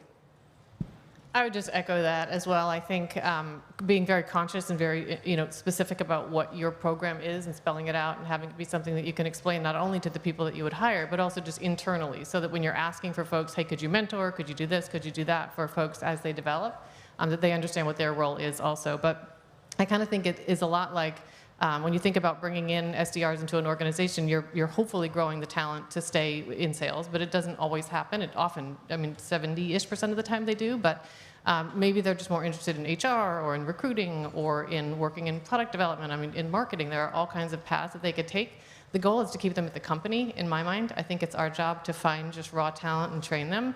In the cybersecurity industry, you often just need to spend a year just understanding the industry. And once you've learned all of that, even if you don't want to be a salesperson, you usually don't want to leave the industry. It's quite complicated, and there's a lot of competition out there. So we just try to keep them at the company. Is the goal, and making sure that people do understand, not necessarily like, ooh, it might not work out, you might not be a salesperson, but just that there's all kinds of paths, and this is just an entry for you into the organization. I think that's such a huge, we've learned the same at Outreach, and we created, when I came 3.5 years ago, over 3.5 years ago now, time flies, we didn't have a career path, no development for our SDR teams. And we actually put in career development from the SMB team on the SDR team to a mid-market team to an enterprise team, and then from those into our SMB AE teams, and then obviously our mid-market AE teams and on up. And it is made, and then also into leadership within the SDR organization, and then also into other roles. So into our customer success, professional services, all of those teams. It's been amazing to see. And so we keep doubling down on that investment. We put in a new program. So onboarding, obviously, I think huge. Giving them the opportunity to really demonstrate their skills, so being able to present in front of other groups. We also have them doing there's a 5-week that they get nominated into, preparing them to be an SMB AE, so our small business AE team. They have a 5-week, they get nominated into it, they get to work with the AEs, they get to learn what that's like, prepare their skills before they interview for that role. And just that investment and then their development, I think has just been game-changing for us on just how excited they are that we care about them. You know, everybody talks in this environment, especially with the pandemic, and I hate using the word, I'm so tired of it. It's like, okay, but you pick a different word. This crazy time we're in, it is people being seen and heard is so critical. And that's not just your young sales teams, though they are struggling probably the most sometimes, our younger professionals. It is, how do you make sure they feel like they're seen and heard? And I think any program that helps to do that is huge. Sorry, one last add on that. Also, having your customers be seen and heard. I mean, for anyone that you want within your company to really understand the customer and the prospect and the marketplace and the product market fit, even if they don't stay in sales, it is a receptacle of information and a pulse on the market. And so it's such a great learning opportunity for these young people and or career switchers to really get a pulse on that business and that customer. And touching to your point, career pathing is one thing, providing them options, but taking it a level deeper, especially from a BDR to an AE. We love the mentor system or buddy system, if you will, and allowing them to get deeper and really ride shotgun on a deal. Hey, I've thrown over this potential opportunity over the fence, but now I'm going to ride shotgun and be, a fly on the wall and hear exactly, what goes on to get something across the line. SDRs and BDRs typically don't dive deep in any type of, demoing or procurement cycles, things like that, negotiations. You let them ride shotgun and hear this front to back, all of a sudden the light bulb's going to go off. I throw over higher quality. It's not so much a volume game anymore, and I'm invested. I want to make my AE shine because then inevitably I'm going to be the next wave of AEs that are going to come in and dominate. You know, it's so funny you say that. So we have that promotion track from kind of SMB to mid-market to enterprise SDR. And I was having cocktails with our enterprise SDR team. And this was when we could have all cocktails with, so it was a while ago. Hopefully doing that again soon. And I was sitting there, we were at cocktails. It's not a huge group because they're enterprise. So getting to that level so there's probably 10, 12 of them. And listening to them talk about their customers and targets and what they understood about their business blew my mind. And so what we did, they partner obviously with the AEs, which is obviously so critical as well for their development too, on the account strategy, on the account plans, who are they going after, how are we multi-threading, really looking at that as a team. They are expected to do that as a team and who's going after what as they look to make contacts and learn about those businesses even more importantly. And we're starting to use some of them as now kind of the junior AE on those accounts where they're booking meetings, booking smaller deals and big accounts because they can. And you talk about having that mentorship, being able to shadow, watch what that was like, partner on strategy on an account like that. And we're talking, these are accounts with 10,000 people or more at the highest ends, right? And so that's what they're strategizing on. And it is amazing to see the talent they develop in themselves because of what they see and learn every day. But to your point, Michelle, which I love that. And great point, Tony. Thank you for hitting on that. Okay, so anything else that you guys are doing to keep those teams engaged? This is such that the seen and heard piece of this is these teams are remote, a lot of time, first, second job in their career. Anything you guys have done to sort of keep them engaged, keep them feeling balanced, positive in the not pandemic environment that we're talking about? I think just going back to some of the things about the recognition, things like making sure they're celebrated on all hands. It's not just all about big deals, but it can just be about who landed, even if we never won the deal or if it's still in pipeline. Just making sure that they're getting enough of that and feeling kind of connected to the rest of the org. Definitely mentors. I love that you're doing the mentoring also, but making sure that everybody has some kind of a mentor. And then including them in team meetings, like letting them see some of just the output of the work that they do is super helpful. And then we've done everything from, at the last organization where I was, just book clubs, kind of ongoing learning, things specific to being an SDR. Fanatical prospecting is a great one. There's all kinds of things like that that you can do just to keep them in that mindset of just like actively learning, but then getting to have time with whoever is in a leadership position to talk through some of the stuff that they're learning is helpful. And can we talk about spiffs? I mean, dollars drive behavior, right? So let me talk. So we have a pretty cool one going on right now at Seismic, and it's called the Battle of Pitches, right? Battle of the Pitches. And we set it up like a March Madness tourney bracket, if you will. And we have 2 or 3 people from each segment, each team, basically going up against each other for new messaging and a new pitch, right? With the new narrative of Leslie joining the Seismic crew and all of that. So there's a little bit broader narrative that's getting rolled out. But it's these competitive pitches, and they're making their way through the ranks. And SDRs are doing fantastic, right? And they're going up against AEs and crushing some, right? So you get that kind of recognition. You get leadership on some of those calls and some of those Zoom meetings. And we're seeing it firsthand. We're recognizing them firsthand. We're applauding them. But at the end of the day, too, there's an envelope with money dangling at the end, which also drives not only participation, but people are rolling up their sleeves and getting into it, right? And making it their own, which is amazing to see. Yeah, we had also just taking it a totally different direction. We have an exec coach doing a mental health tip a week as well on how to stay balanced. Oh, got some crazy music going on here. Yeah. Little beat here.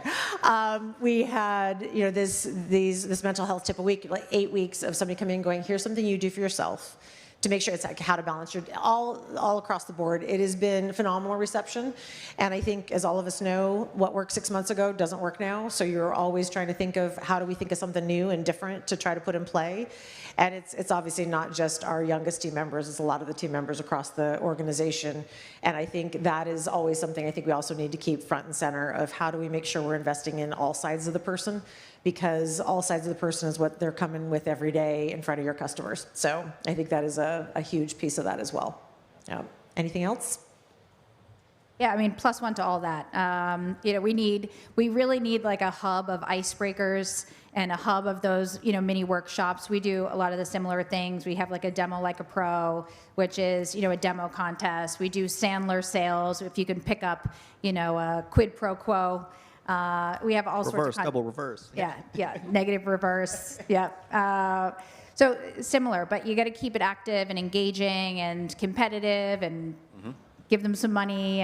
But I really think also, your company values tying people, recognizing people not just for being number one on the charts, really who's embodying, empathy, who's an incredible team player. So we try to do a lot of that kind of recognition as well. Well, and I think something that you all are hitting on, and this will be a takeaway from this session, and I'll say it again later, but it is, there's a hiring crunch. You got to promote from within. How do you take a look around and what talent you have, and how do we develop them to make sure they can get to the next level? so, and whether that's next level sales, next level customer success, next level professional services, SCs, all of these roles that these teams can do and are so amazing at when they get, I forget people who were SDRs at our company. They're 3 roles in and doing something totally different. And I think that is just, if we remember that starting out, what are we investing in that day one to make sure those are the outcomes we get as a company, helps with that hiring challenge. Yeah. I'll say we have somebody at our company right now we call the intern, nicknamed the intern. Started as an intern and is now running a mid-market team out east. And he's built his way through basically all AE ranks, all segments, dominated those, and then wanted to get into leadership. Young guy, crushes it, always comes over prepared. But that's what you want to see, is that kind of career path. And then shout it from the mountaintops and let other people see it and recognize it so that they're trying to follow suit.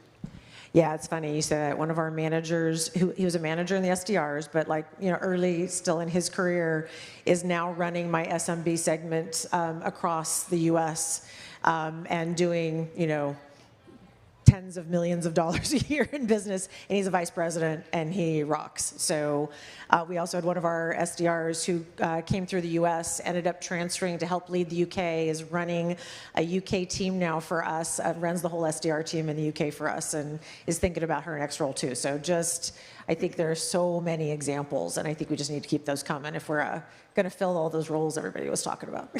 Yeah, I'll just add, we also highlight, for lack of a better word, the losers, but the people who have been on performance plans and they've beat them and they've gone on to succeed and become managers or directors. So we do these forums of people that were very close to being let go and how they were able to turn it around and what they did and what their mindset was and what they worked on and how they partnered with their peers, people that were doing it well, their manager. And so we do a lot of those highlights of people who were on the brink of being let go and how they turned that story around, which really helps with that retention as well when it might feel bleak for these, underperformers. Yeah, there's success stories, not losers. Pips are to manage up, not out. Right? Yeah, it is. Well, and turning something like that around, you learn so much, right? You learn so much. Okay, so not all companies use their best BDRs, SDRs for the sales function. And how do you define this at your company? Maybe let's start there. Are they doing something besides sales? How are you segmenting out? Amy, you want to kick off? Yeah, so is this just the age-old question, stick them in marketing, stick them in sales? Is that what you mean? Yeah, a little bit of that. Yes, definitely. Definitely part of the question. I think it depends on what you want, like what the outcome is, right? Like, so if you're in an organization where you need to grow people within sales because you have so many sales roles that are opening up, like if you're in significant growth mode, it makes a lot of sense to have them within a sales organization because they'll just carry that lead farther through the sales process. Like you can teach them how to do the early qualification. I've also seen, on the flip side, a company I was with before was just acquired by VMware, and all of the SDRs sat within marketing, and they did a lot. There were just a lot of leads to sort through. So they did a whole bunch, but then what they handed you was a lead. They didn't hand you something where they could tell you about the decision maker, they could tell you about all of the process or what the procurement, anything. They didn't do typical band C or anything.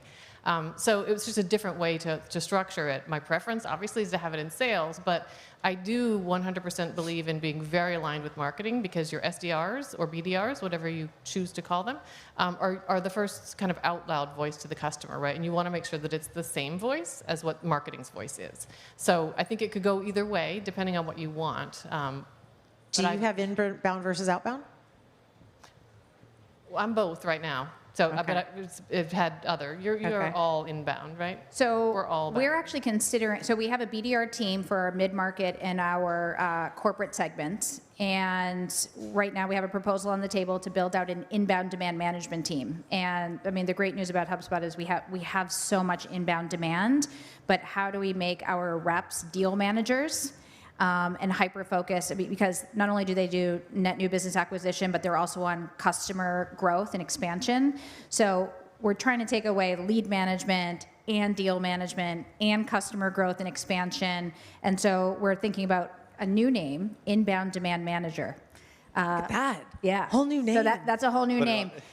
but I'll say I'm a firm believer of the center of excellence that should live within sales. Nothing against my friends in marketing, but I do think there is a sales culture and level of repetition that I think is beneficial to keep the BDR organization in sales. So that's how I've always seen it in the organizations I've been in. And I've seen it both ways, right? I've been in organizations where they've sat in sales, sat in marketing. At Seismic, sit in both. That's a different conversation. But what I will say is that it's the connective tissue between sales and marketing, right? So you need to be aligned to both sides of the house. And there really does need to be deep alignment from all the way from the leadership perspective too, leaning in. That's where you're going to get the most volume and quality. Well, and it's funny, I think we have a pipeline management meeting every week, and it is my demand gen, SDR leader, sales leader, ops leader, marketing leader. And we do it together every week because it is one funnel, people. So it is one customer journey. So the closer we connect this stuff, the better it is. And I think the technology today is obviously really enabling that. How are we seeing what messages work? I mean, how do you do that unless you're pulling all those teams together, no matter where it sits? Where are you pulling them together to have the conversation about what's the funnel looking like and how are we making it more successful? Where are we taking risks and trying things with new messaging or new markets? You can do that if you have a cohesive strategy and know where you can make those plays. So I think that is also huge. Okay. Anything? Do you have any of them switching? We talked about this a little bit ago, from lead to deal management on the SDR BDR side. Anybody doing deal management? Other than I was talking about that, obviously, as we look at our upper segments a little bit, they're starting to do that. Mention yet another team that we haven't mentioned, which is our inbound chat team. Okay. And so that's the group. Actually, Amy and I worked together previous to our current roles. We were at Log Me In, and we had a chat team there too. We've seen, that group at HubSpot be able to take down those real kind of starter, entry level. I'm in here and I'm ready to buy. We want to really reduce that friction. If someone is just asking one last question, instead of having a handoff to a rep and then the rep trying to have them expand, let's get them in the door and let's close them and send them a quick link, and then get them on the starter journey. So that's the team that's doing those kind of quick hit conversions, but we don't have our BDRs right now doing any of those full sales cycle deals. Okay. Anybody in the audience have BDRs doing full sales cycle deals at all? No. No? All right. Well, here you go. You heard it first. Start maybe thinking about putting some of that in play because we've got some talented people out there. Okay, I'm going to ask a question that wasn't in our pre-meeting because we've got a minute. What would you change about how the function of SDR BDR is set up? We always take these steps back and we say, okay, there's pivotal points. You were hitting that a minute ago, Michelle, of like how you think about the function and where it's going. And there's pivotal points in the company of when you're changing it. And we've been talking about a couple of them. Do you have them start managing some deals? Do you where do they're running with account plans? There's all these different ways that you can look at, but there's also, as we take a step back today, with what we know in this remote environment in particular, something you would change about how you see the function. I'll tell you, this is one of the areas I'm trying to build out right now. But for me, it's really systems intelligence. How do we get better propensity modeling, AI, ML, when it comes to feeding BDRs accounts that are appropriate? Let them nurture, let them work the account, but serving that up when it really is that kind of open forest of just go and find something and there really isn't direction. I think it's a real time waster. And so the more that we can focus them on the right things at the right time with the right content, knowing the sequences that work, personalization that works, I think that's really the winning combo, and it actually is a cost saver, and you're not going to be so headcount reliant, the more systems intelligence that you have to feed your team. So that's what I would change, because we're still in too much of a manual process, and there are incredible tools out there that really help that journey, and I think that's where we'll be in the next 2 to 3 years. No, that's awesome. Amy? I think I would just keep going with something we were talking about earlier, which is when I think we think of it as a privilege now when an SDR gets to kind of stay on and watch a deal go through and see it to fruition and experience a close or a negotiation process. And I think that happens sort of on a one-off. Like it happens maybe because it's a big deal or because somebody is being mentored. But if that were actually built into the program, you would need more SDRs because they would have less time. But I think if you did that, it would make the ramp time into being a quota-carrying rep that much faster. And I think it would be interesting to explore that, just having them stay apart. They would be listening in on every call. They would be just understanding, getting that mentorship kind of live and in action just while listening. But you would just need a little bit of a different structure because we still need those leads. Yeah. It's funny, I've coached some of the teams that are looking for different jobs. It's like, go listen to a QBR call with your customer success person on the deal you closed, right? Deal you brought in. Go listen to what it looks like successing that customer later, because you're going to learn so much about what they cared about and what's going on. So never be afraid, because you can listen, you can be a fly on the wall. That's okay. You can say, hey, here's the 3 deals deals that I was proud of last quarter. I'm going to go listen to their first QBRs or second QBRs, and that takes an hour out of a quarter, right? But you will learn way more than an hour's worth of understanding of what's going on at that company. So I love that. If this truly is a wish list, the one thing that I would add is 100 more SDRs. No BS, right? I think that their role in the organization is invaluable, right? They provide so much. They're helping to drive the pipeline generation. When there is that tighter alignment, SDR to AE, they can get more strategic about how they can go attack their tier 1s, tier 2s, or however you segment your account list, but have a more, just a hyper-focused strategy behind how they're going to go do that. So with more headcount, I can get more granular with doing that, and it's a win-win, more money in the bank. No, that's awesome. It's been amazing to watch the orchestration, and again, back to like even utilizing on the account planning level, right? Those teams working together to go, how do I go after these accounts, and what are we targeting with a partnership between that AE and SDR? I have seen just phenomenal things happen. We call it a boom email. So every time a deal closes, there's a boom email that goes out to the company. That boom email is the AE, the SDR, and the solutions consultant that was on those deals. Because it is, and it should be marketing, and it should be like, it takes a village, as we all know. There's no, one person that is doing all the work anymore, especially with the technology we have today. All right, we have hit some amazing topics. We have an amazing audience here. Anything else that we didn't hit on that you think we should?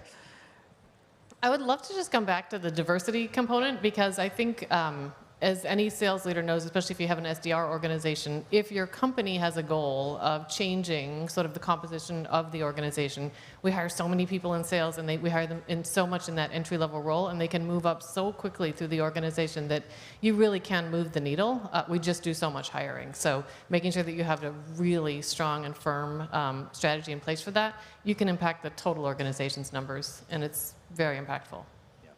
Yeah, we just started actually, because this happens at all levels, right? So we were starting to recruit, and similar to Tony, that's an amazing program. Ours isn't that extensive yet, but it is even recruiting at the historically black colleges. And we opened an Atlanta office, having locations where you can hire diverse candidates in, and giving them an opportunity to stay closer to home if that happens to be home for them, I think is huge. We also just started, we launched it this week, it's called our RISE program. So I'm taking our women sales managers and teaching them how to be VPs. So I think I'm doing a small group. They're my guinea pigs. We're going to take them through a 9-month program, and we will see how this goes. We're publishing it on LinkedIn, so we'll talk about it live, what works and what didn't. We're going to give everybody a blueprint when we're done, because I want every company to do this, because it's not just for women. It's for a lot of our leadership. How do we do that, and how we pull that all together? Okay, this has been fabulous. Thank you all for joining us, for being part of this session. We obviously, a lot of abundance of positions out there. Promote from within, develop your teams, invest in them, bring diversity to the table. You will win because of it. Thank you to these amazing sales leaders for joining us today. Thank you. Great job. Thank you.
Please welcome CEO at TripActions, Ariel Cohen.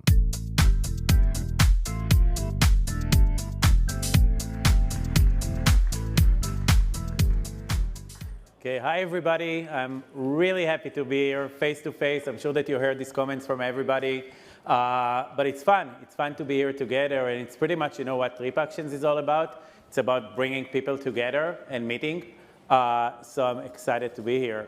And you can see on this headline, it's kind of, I know that a lot of people here are startup people, and it's kind of scary, right? You go up with your revenue, and suddenly in one day you are losing all of it, right? So think about that. And this is kind of the story that I'm planning to share with you today. So, I thought of trying to give you some of our experience and almost like a recipe to how to deal with a crisis. And of course, crises are different, and this crisis is extremely unique, right? So for us, on one day, giving you some context, we're for 4.5 years, we're going like this, right? So every week, we're going at a 5 to 10% growth rate on a weekly basis for quite some time.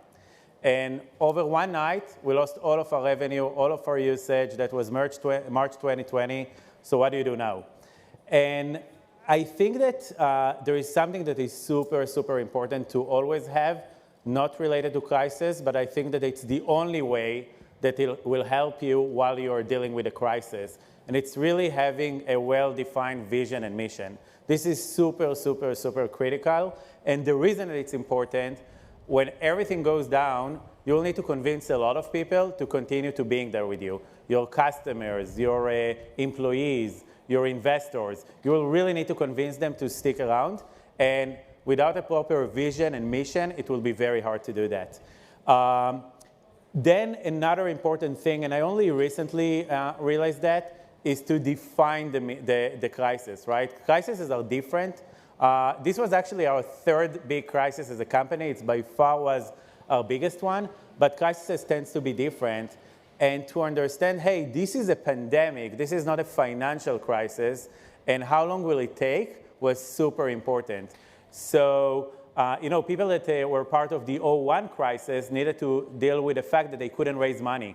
We actually knew that that's not a financial crisis, which impacted our activities and our actions. There is another important thing. We kind of realized that if it's a pandemic, let's try to understand what pandemic means and how long does it take. And I'll talk more about that. And then just use the opportunity, right? Use the opportunity and think, what does it mean for you?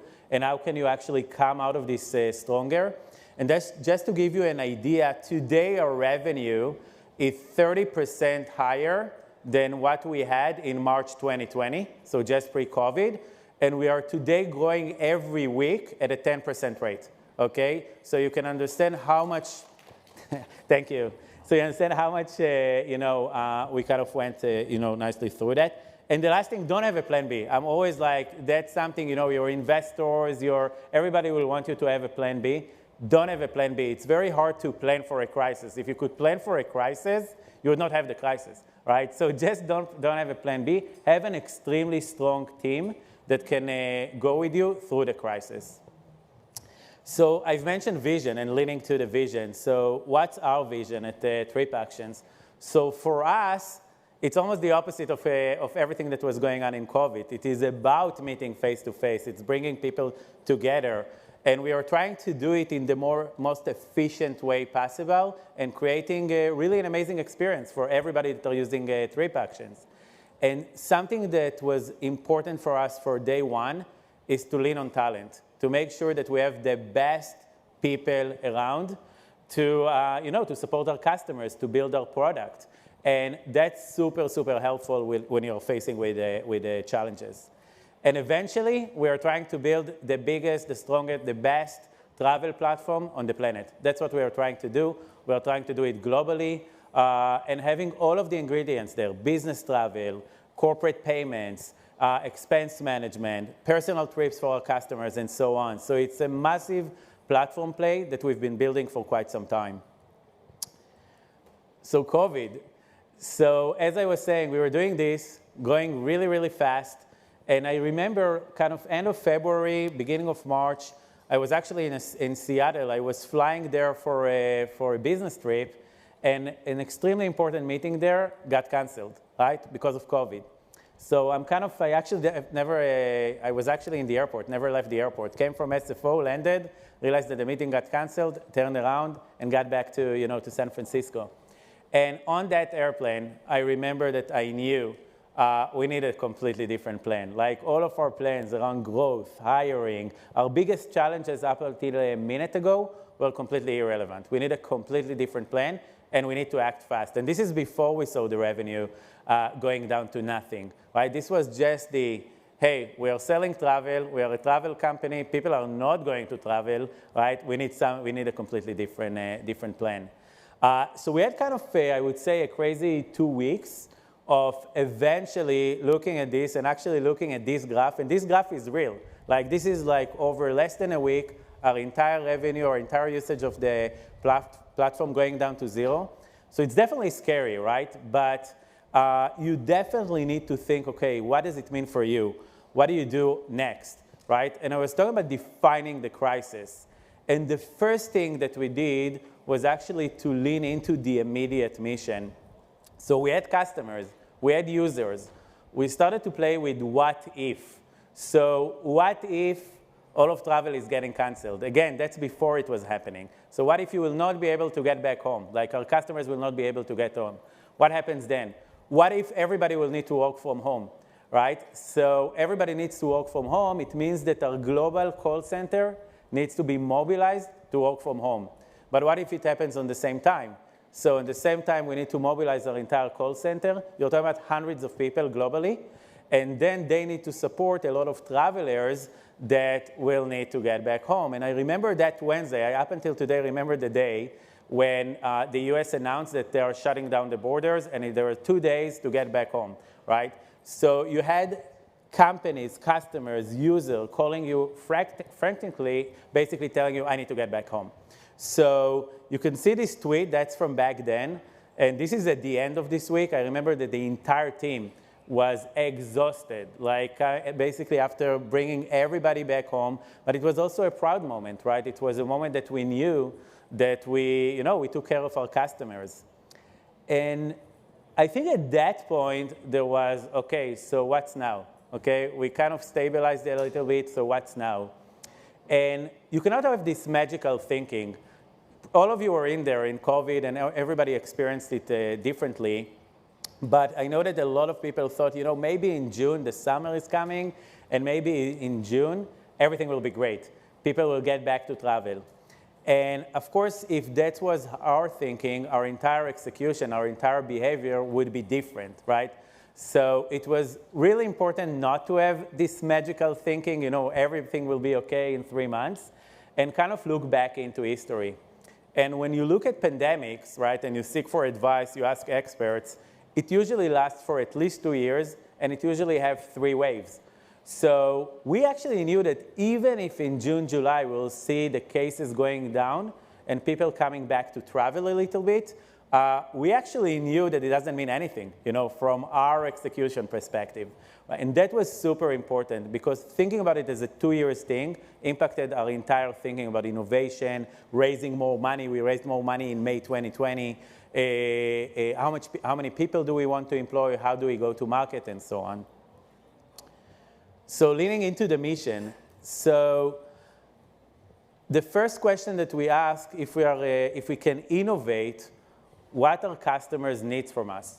And we always had this capability of showing our customers where their employees are and to have the ability to communicate with them. But then we said, what if we can correlate this to the COVID information, to the CDC data, to other information sources? So we've created this dashboard and then capabilities for our customers that allow them to come and say, hey, it's the middle of March. I see that cases are going like this in Italy, and I have 4 travelers that are planning to travel there. So I can cancel their trip right now. I can also completely take it out of policy. This thing became irrelevant 2 or 3 months down the road because nobody was traveling. But today, That's how customers are managing their travel. They're looking at reproduction factors through our system. They're looking at COVID regulation, right? I'm flying to the UK. Do I need to quarantine or not, right? All of these things are super important today. And these are things that we actually developed a year and a half ago. So very, very important right now for companies that are managing travel. But you also need to have some hope, right? And we need it. I know that I personally needed to have some hope. I know that our employees needed it. And our customers, users, just everybody, you guys. So we came up with this pass the airplane idea. This was kind of towards the end of March where everybody were in their houses and quarantining. And we basically said, what if we can build these airplanes and like just having people kind of through social media, kind of moving it from one person to the other. And that was amazing. Like people got engaged with that. You could see it all over Twitter. It got 12 million kind of followers. It was really an amazing campaign. But for us, for our team, it was not even a campaign. It was kind of, let's get this going. Like, let's do something. Let's have some progress here. So again, that's something that, like, looking back, I'm super, super proud of this thing. It's not business related. It's not like it was not related to our call center or our money situation or laying off employees. It was just, let's have a little bit of hope here. And then the opportunity. So sadly, in March, we also let go of 25% of our employees, right? So that was a massive moment for us. But then, what do you do next, right? If you just ran this massive layoff, do you have a future? Do you want to maybe hibernate the company? Maybe take it to 20, 30 employees, just develop technology and come back when COVID is done, right? That was part of the discussion that we have. That was part of the possibilities. But I remember that I knew a lot about Amazon and Netflix in 2001. And back then, over like few months, you look at Amazon, their share price back then went down to $7. Their cash situation, they only had 6 months of cash in 2001. That's Amazon, right? And this is where they lean into innovation. AWS, I'm sure that probably 90% of the people here are using AWS. This is when they lean into AWS, to Amazon Prime, to Kindle. So I remember that I was talking both with our team and our investors, and I was saying, you know what, this is our Amazon moment. This is when we can accelerate our market penetration. And we knew something important. Post-COVID, it will be very hard for companies to manage travel, to manage expenses in the way that they used to do that, right? If you look at the normal system out there, you're usually ending up calling a travel agent. And with a lot of regulation, with safety implications, you cannot do it like that, right? So we actually knew that we have an opportunity. So we started to go up market. We started to go globally. This is in April 2020. We've learned how to sell TripActions right now. But we also introduced a lot of new products. So Liquid was the first one. We actually released Liquid at the end of February 2020, right? So just before COVID. So now, we still don't have traction there. Should we put it on pause and not continuing with that? Or should we double down on Liquid? And we said, let's double down. But let's take it all the way to challenge the idea of managing expenses. To completely coming and saying, hey, you swipe your credit card, whether you're on a trip, whether you're at your home buying some furniture, you swipe your credit card, and that's the last thing that is happening in the organization around expense management, right? And obviously, when travel comes back, customers are thinking about it as a T&E, so obviously you get the attachment. So we actually doubled down on Liquid. We've released the no expense idea in September last year. Liquid today has more than 400 customers, and it is growing at a 40% rate every month, right? So that's how much Liquid is penetrating the market right now, and we've just launched it in EMEA, right? So very important part of our strategy. Then team travel. There was the question, so what happens after COVID, right? So people will come back to the offices, will not come back to the offices, how people will behave afterwards. And we thought that remote work introduced an opportunity. We actually thought that if a lot of people are working remotely, if some are doing hybrid, Teams meetings like offsites, the stuff that we are doing here will become more important, probably bigger than before COVID. So we've introduced team travel, right? And team travel is how you can book your entire trip for an entire team in the most efficient way. And then Lemonade. Obviously, personal trips came back way faster than business trips. So for us, we said we have this install base, we have this amazing product, we know that people like it, so can we bring it to our users, to people that used to use us for business travel, can we offer them access to Lemonade? And today you come to our platform only if you're a TripActions customer, and you get amazing prices that you can actually not see outside. You get all of the inventories that are out there in one platform, and support from one vendor, which is us. So Lemonade is actually going faster than Liquid. It's going at a 50% rate month over month right now. And lastly, we recently acquired Reed & Mackay, which is the leading VIP white gloves travel agency actually on the planet. And we thought if we can connect that level of service that is really designed for the C-level, for executive assistants, to our technology, we are basically getting the best solution that is out there.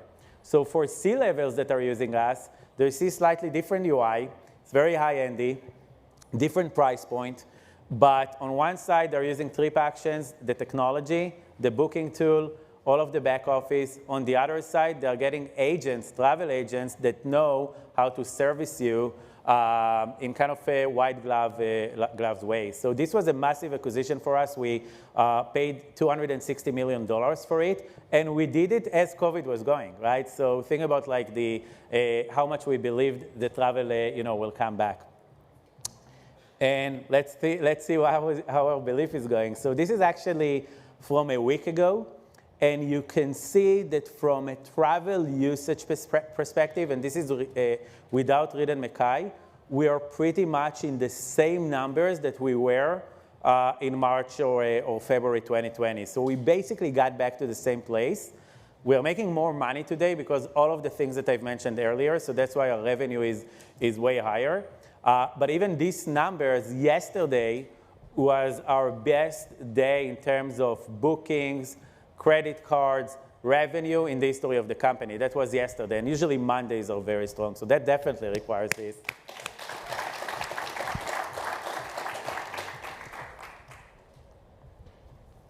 So, we came into COVID with one product, business travel, and we are coming out of COVID with business travel, with personal trips, with white glove service, corporate payments, spend management, and team travel, all right? So that was the decision that we made back then. That was, okay, we have a problem. We can raise money, right? So we knew that. Let's double down, right? That was the decision back then, and that's what we've been doing. And you can also see it from a customer's perspective. So we went into COVID with around $2.1 billion of travel budget under management. So this is how much corporations were spending to our platform. Today, we have more than $5 billion in the platform. In the last 6 months, we added customers like Heineken, Netflix, Acom, Primark, right? So very much big enterprises globally. And all of them are using us right now for travel as well. So people are definitely getting back to travel, and definitely massive growth, probably in the worst time ever to grow a travel company. So this is kind of a good summary of the year, right? We started 2020 extremely strong, launched in EMEA, launched Liquid, COVID happened, needed to run layoffs, immediately raised money to make sure that we have enough money to run through these 2 years.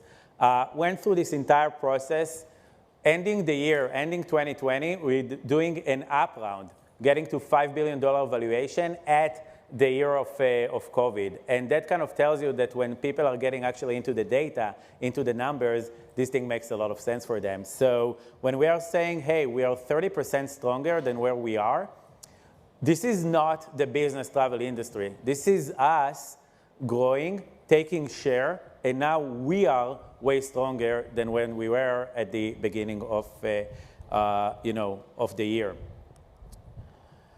So, key takeaways. I think really the most important thing, have a clear vision. right? Have a clear vision for your company. You can update it from time to time, right? You can update your mission. You can check, is this thing still relevant? The amount of times that in the last 2 years I was telling people in board meetings, in employees all hands, hey guys, we are a travel company, right? The amount of time that I needed to say that was probably endless.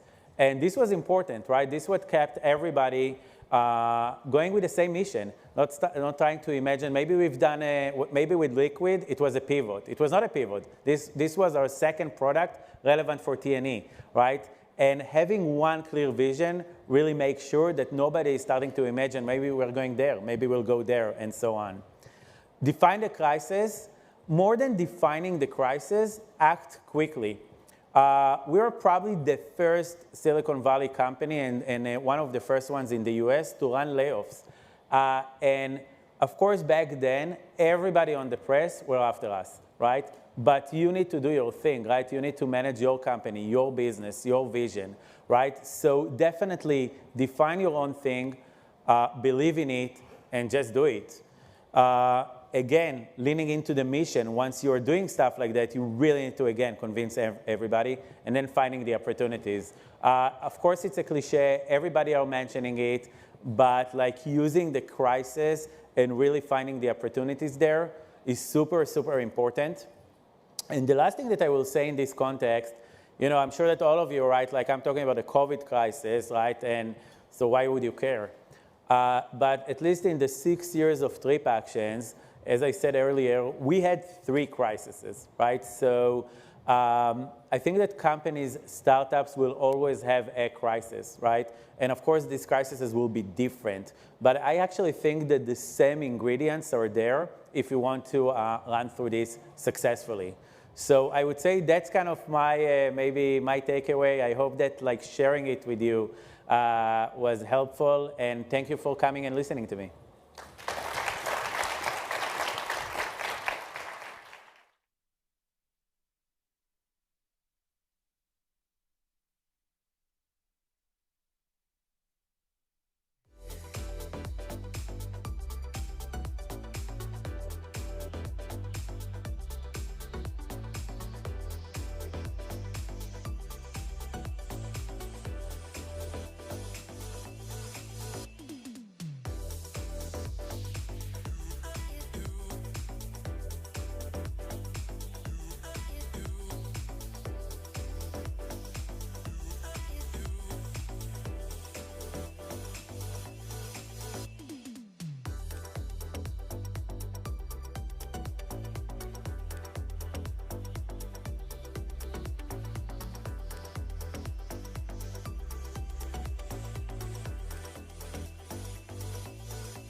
Please welcome CMO at SalesLoft, Sydney Sloan.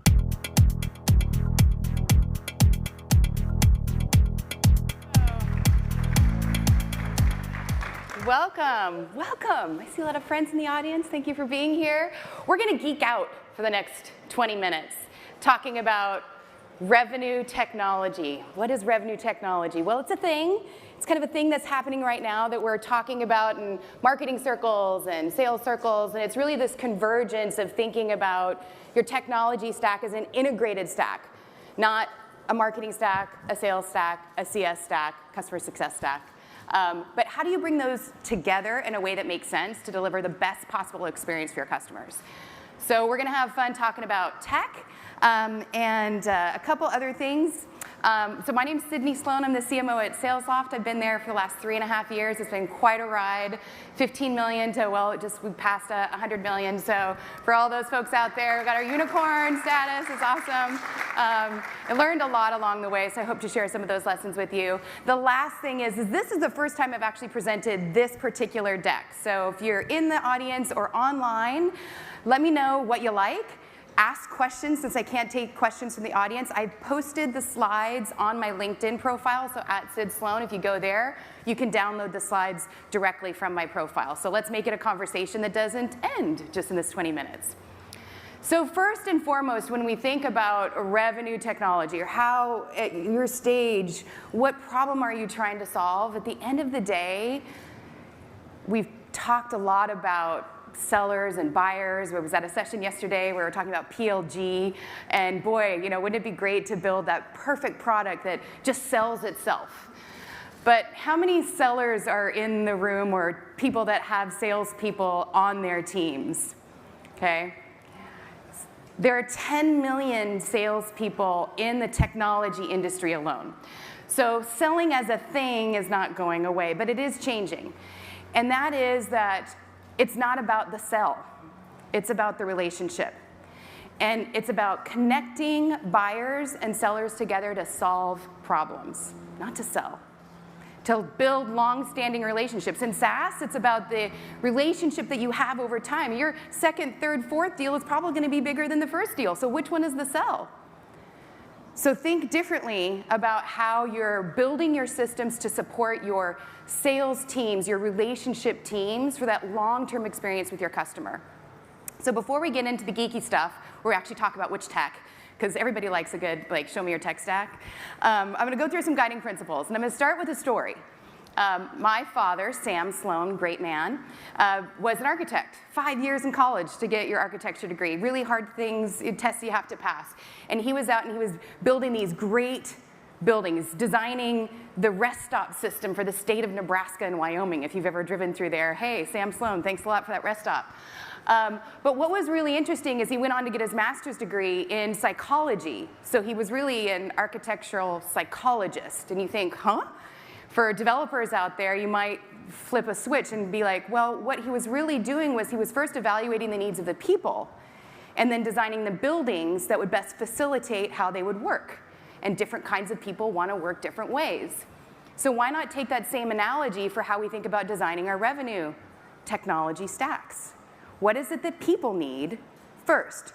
So when you take the intersection of people, process, and technology, start with people. Step one. What do they need? Design for them. Don't just go buy a bunch of technology because I told you to. What do your people need? Then design the processes. Get those mapped out. And it's harder than ever because guess what? It's not linear anymore. Your buyers are interacting with you and your teams. They're on your website. They're on a third-party peer review site. They're talking to your SDRs. It's not linear. So you really have to think about how does the sales process and the buying process intersect so you're giving that customer the best possible experience. And don't tell them what they already know. Keep it simple for your sales teams. Point number 3, more technology is not the answer. If you have the opportunity, if you're not a CEO that's doing the selling, sit with your salesperson for a day. How many clicks do you make them, punish them through once you've customized your systems? How hard is it to do their job? How much data re-entry are they doing? Remove that from the system. Remove friction so they can actually do their job, which is talk to customers. You want to scale according to revenue, so I'm going to take you through some stages that you should think of as you go from 10 million to 30 million up to 100 million. So we're going to see how sophisticated your stacks can be. And then don't forget about this wonderful thing called data. So now more than ever, your systems are collecting every single interaction that your buyer and seller have. Those are signals for how they want to be sold to. Those are signals for the conversations that they want to have. And you need to have someone watching that and studying it and optimizing your systems ongoing to take advantage of all that amazing data that they're getting. Okay, so I had a good friend say, well, don't just tell me about the good stuff, tell me about the bad stuff.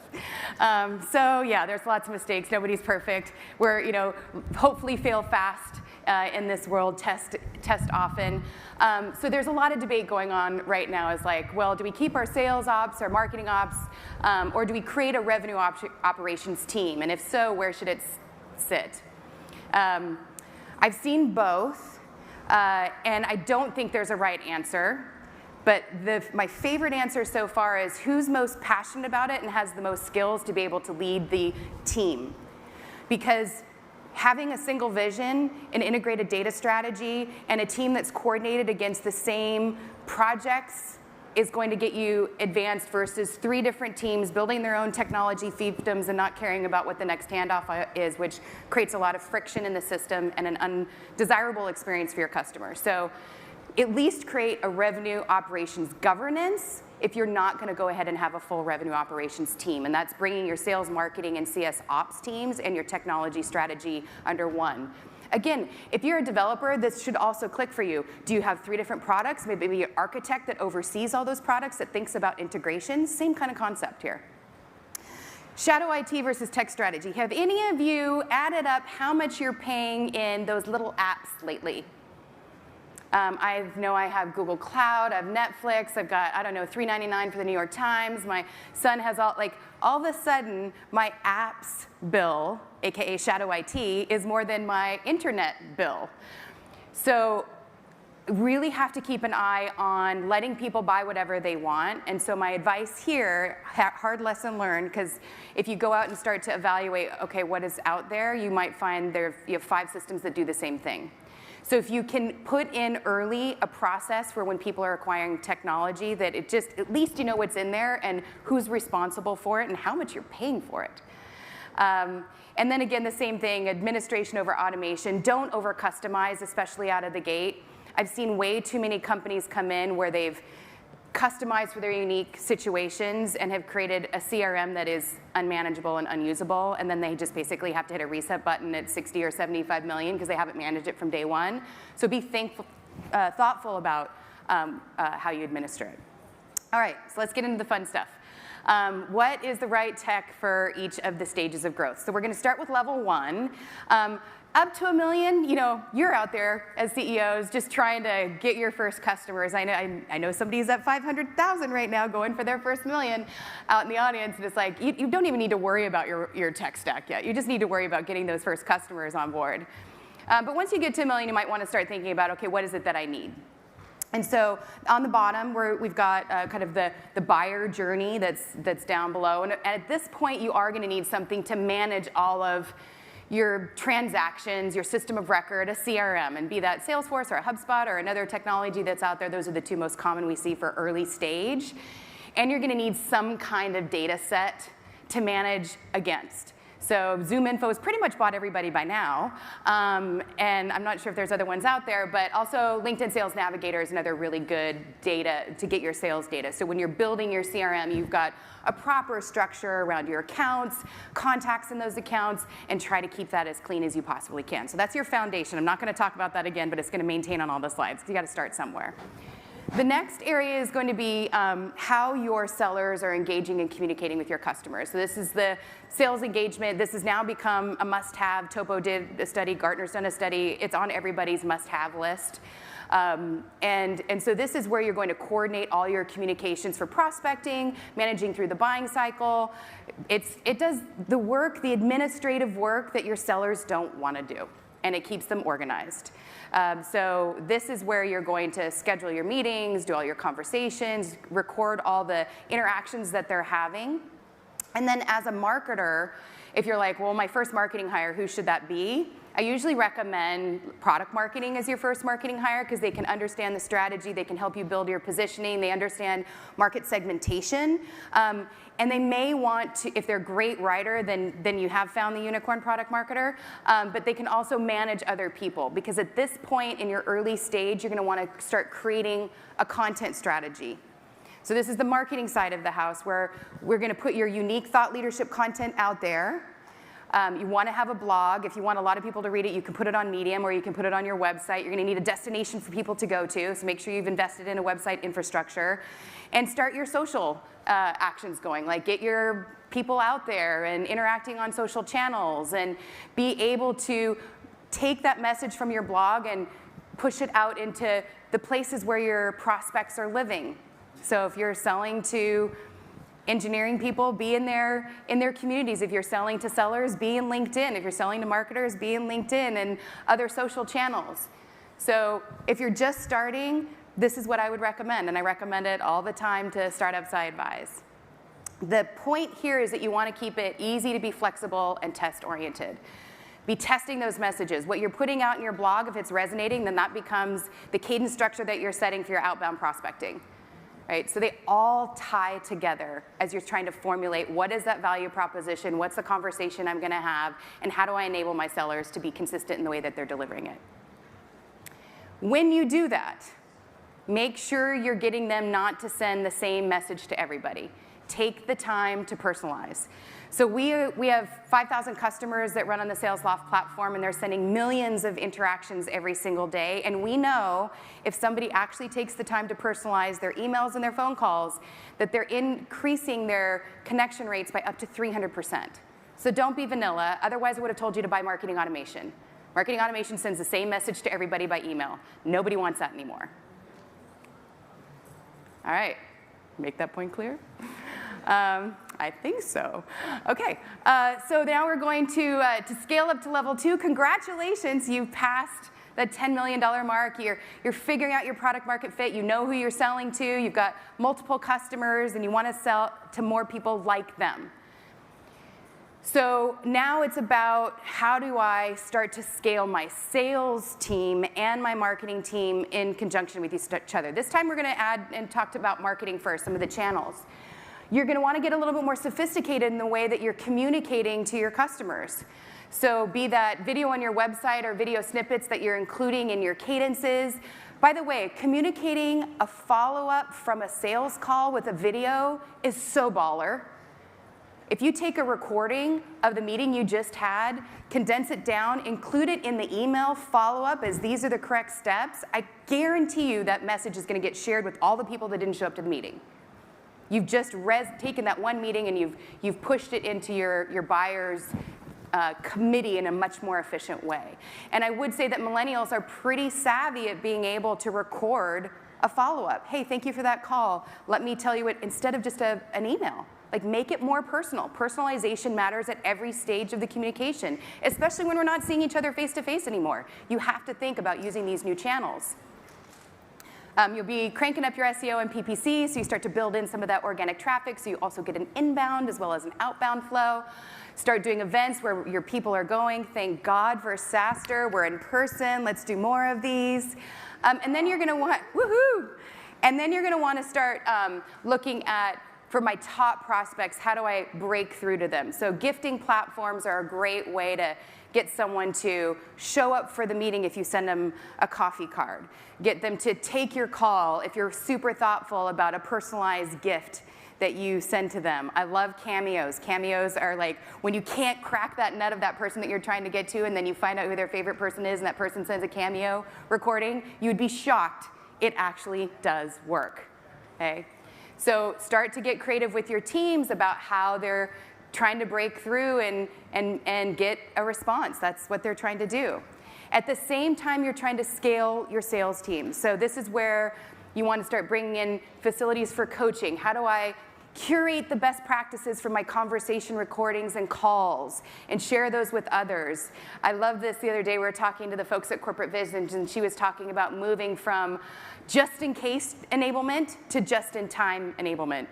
Just in case is train them on everything just in case. Versus just in time, how do I give them access to take that piece of enablement that, gosh, I'm going up to this call and I'm up against this competitor. Who does the competitive differentiation the best, or who handles objections the best? Like, they get to watch a master do it and then be prepared for when it's their turn to take that call. This is the evolution of just-in-time enablement. You're also starting to invest in your revenue intelligence, your systems, the way that data flows, so you're gathering information that's going to create a more sophisticated infrastructure as you continue to scale. So here's the tidbit for this section, and it's actually applicable to all, but I see it all too often. And this idea that I put in all this technology, but I'm still just sending emails. We know that if you include multi-channel in your prospecting or your communication, that you get a 4.7x lift. Let me net that down for why that matters. If you've got, let's say, an SDR team that's 10 people, your goal is that they're booking 10 meetings a month, and they're booking 4 meetings and you can't figure out why, check and see what tactics they're using. If they're just sending email, they have an opportunity to get better. If they start adding videos, phone calls, and social interactions, they'll be able to get a 4.7x lift. I promise you, this is data. This is real data where it works. So all of a sudden, those 4 meetings that they're scheduling get to 16. You have to take the time to actually do the work. It's a hard job, but you have to take the time to do the work to get the conversion rates that you want to get. And it just is as simple as going from email to multi-channel. It's actually hard, but it takes time. All right, so now you're established, you're rocking and rolling, you're past 30 million. Gosh, remember when I started at SalesLoft 3 years ago, we were about 15 million. We had a website, wasn't so good. We were doing events, we were great at that. And we had a rocket and SDR team. Our inbound, I don't even know what was going on with it, honestly. We weren't focusing on it. There were the 2 people on the SDR team that just got all the inbound. We're sitting on 1,000 leads, and we're like, okay, we can do better. And so we started looking at our systems and those really strong processes of how do we make it so easy for a prospect to talk to us. So this is about as complicated as I'm going to get. I know there's lots. I'm sure my friends out there are like, why didn't you talk about my category? But I want to make sure that we're keeping it simple enough to understand, what are those core pieces that I would recommend. Here's where you may start needing marketing automation. I waited until 75 million to put in marketing automation. I'm not sure that was the smartest choice. Because with marketing automation, you get like program tracking and attribution, so you know what programs are actually working. When you have so many inbounds, you don't know what to do with all those people, they can go in a nurture. So we started doing that and looking at that, and we were able to increase our conversion rates on inbound by over 218%. Now our inbound engine is generating 67% of our net new business. I mean, like, God, I love my team. But we've really refined those processes and getting those response times down to minutes versus waiting for someone to call them back. So marketing automation does play a role at this point. You may also be looking into account-based. You could have started earlier if you know who your real target audience is. I could talk about account-based for another 20 minutes as well, but I only have 1 minute and 49 seconds, so I'm not going to. But what you want to look at here is like, what are my top accounts, top 150 accounts that I want to go after, and how do I start to orchestrate how I segment these folks, how I send ads to these folks, how I'm tracking my outbound prospecting to those top tier accounts. And then also, and I think this is the biggest change in account base, is seeing who's actually in market. Because if your teams aren't using account base, your competitors are, and they're going to get to them first, and that's not what you want, because then you're playing defense rather than offense. Because remember, that buying journey, they're doing all this research, and those are signaling in, and these account-based vendors are capturing those signals and saying, hey, somebody from this company is interested in what you care about, so those are the ones that you should go hard after. Start sending them ads, point your SDRs towards them. That's what account-based is going to give you. And then you're going to start to scale your enablement and training. This is like the Seismics, the Hubspots and Showpad folks, where you're integrating training into the sales process. And I also want to highlight governance here, because at this point you're probably doing global activities, and so you need to be mindful of how you're managing your data. Are you selling into countries that have GDPR requirements? Yeah, that fun stuff. So, so you get to have your RevTech team, your RevOps team, start thinking about your governance practices. Not fun, but somebody has to do it, and hey, there's people out there that love doing it. So find those folks. All right, content is the last one, and this is where you can start to curate content specifically for accounts. So things like Uberflip and Follows and those kinds of technologies where you set up, I'm going to send a customer a bunch of different pieces of content, and you actually get to see what they're clicking on, so you know what they're interested in. So again, you're making your conversation relevant when you come back. So that's it. Key takeaways, first and foremost, start with the right experience. Design for your customers so they have a wonderful experience with you. Make sure it's easy for your buyers and your marketing teams to serve them. Enable your sellers for what they do best. That's not rekeying information, administrative overload. Like, let them be communicating with their customers. And make sure you've got a dedicated team managing the process. This isn't just something you set in and let it go. You need dedicated people who are super smart on running processes and systems, and you need to staff it because they're always overloaded. All right, so if you want to follow up or have any questions, SalesLoft has our partners in an ecosystem booth. They're happy to talk to you. So 6 Sense, Alice, Corporate Vision, Seismic, Vidyard, and our team are there. Thank you very much. Appreciate it.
Please welcome founder and CEO at FullStory, Scott Voigt.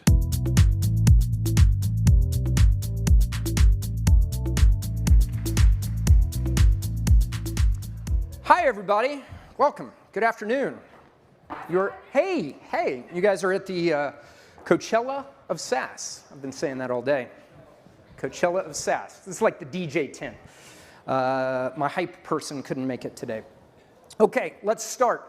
This is going to be a little bit more of a touchy-feely talk, so for those of you that are looking for cohort charts and analysis, it's going to be a little bit more story time. Full story, stories. We feel that will be more engaging.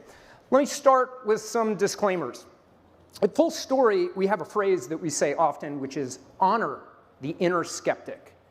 There's a whole category of documentaries on Netflix of charismatic CEOs that can hype people up and say wonderful things and then crash and burn a company.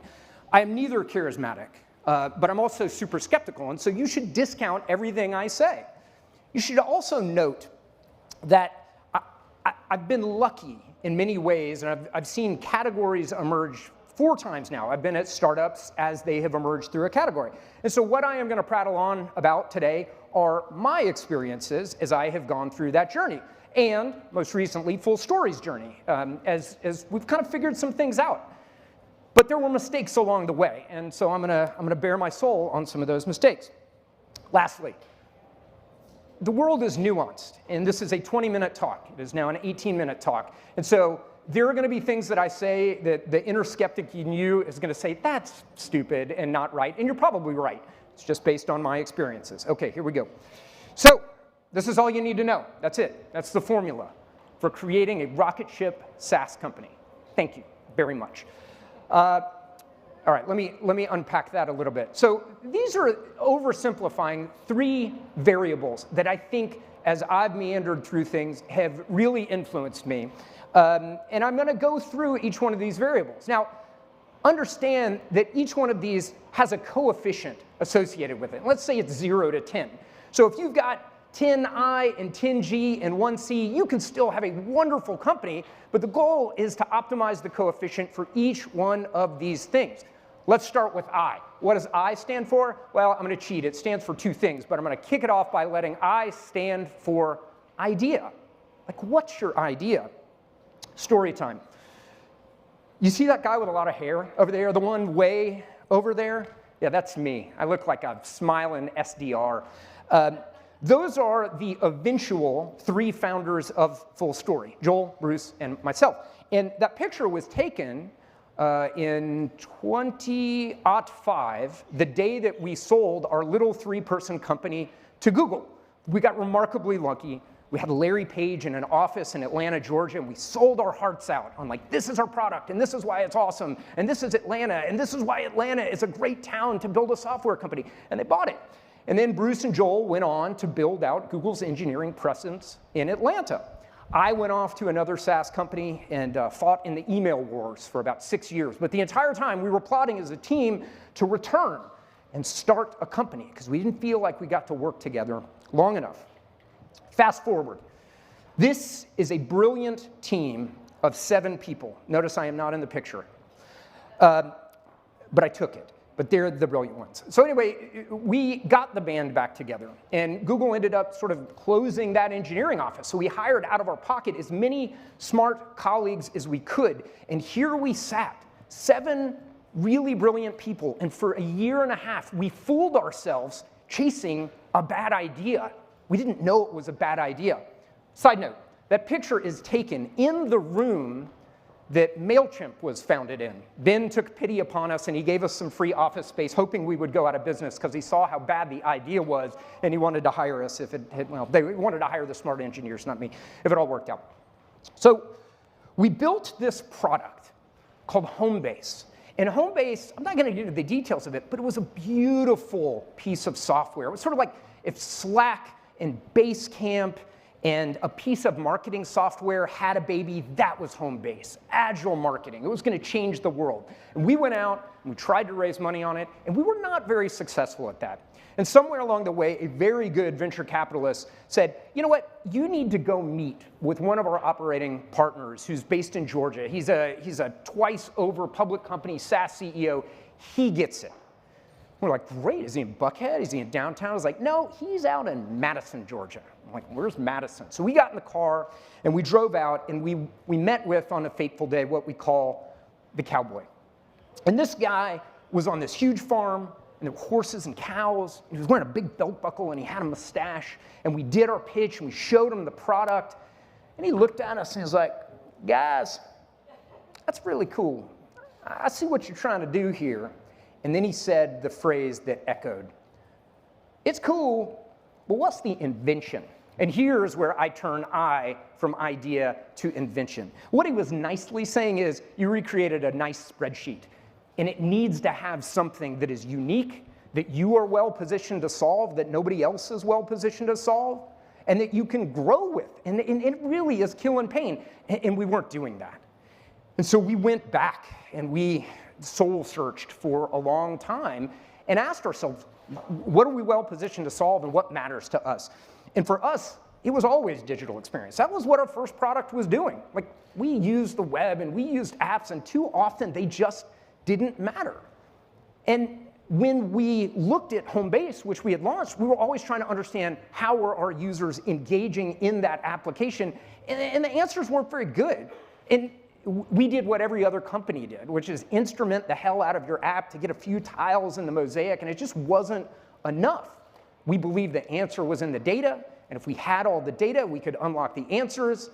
And so to call it a pivot is an understatement. We Control-Alt-Deleted and found FullStory, and then things started to fall into place in a way that we hadn't imagined that they would. And here we stand today. We have 3,000 plus paying customers. We just raised $110 million. Not that raising money is something to celebrate, but it's a little bit of a mile marker for us. So that was the moving from the idea to invention. And if you guys are early stage and thinking about it, really focus on why you're uniquely positioned to solve a problem. Could you create a patent around it? That's invention. Okay, G. What is G? G's go-to-market, and you're going to hear product-led growth and all of this over the thing. Back in 2013, when we were building FullStory, we had something that we called the Flywheel. Some of you are probably looking at that second E, wondering why that. It's because we're from Georgia and we say flywheel. Joking, that's not what it is. I'll explain it in a second. So anybody that's had to suffer through a meeting with me has seen this little axis. Down here on the left, you have the ARR per potential customer. How much can somebody pay you? And then here you go on the y-axis, the number of potential customers that can pay you that amount. I'm oversimplifying here, but the world generally looks like this. You got a gabillion people that will pay you $5 to $10 a month.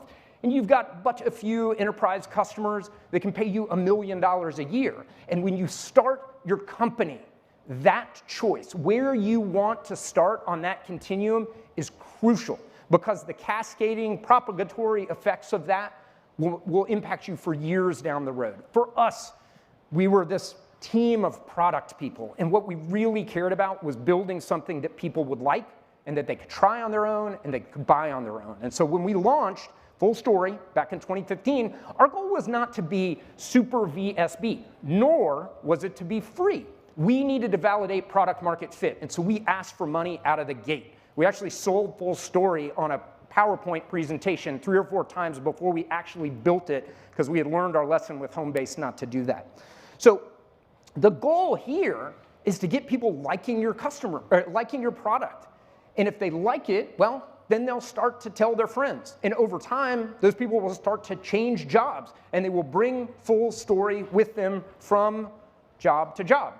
And then you start to move upstream, and you follow the money to bigger and bigger opportunities by marketing and word of mouth and all the stuff that you appreciate. Then we added the direct sales organization. We didn't start. We wanted to make sure that the product stood on its own without having a sales organization that could convince people that it was great.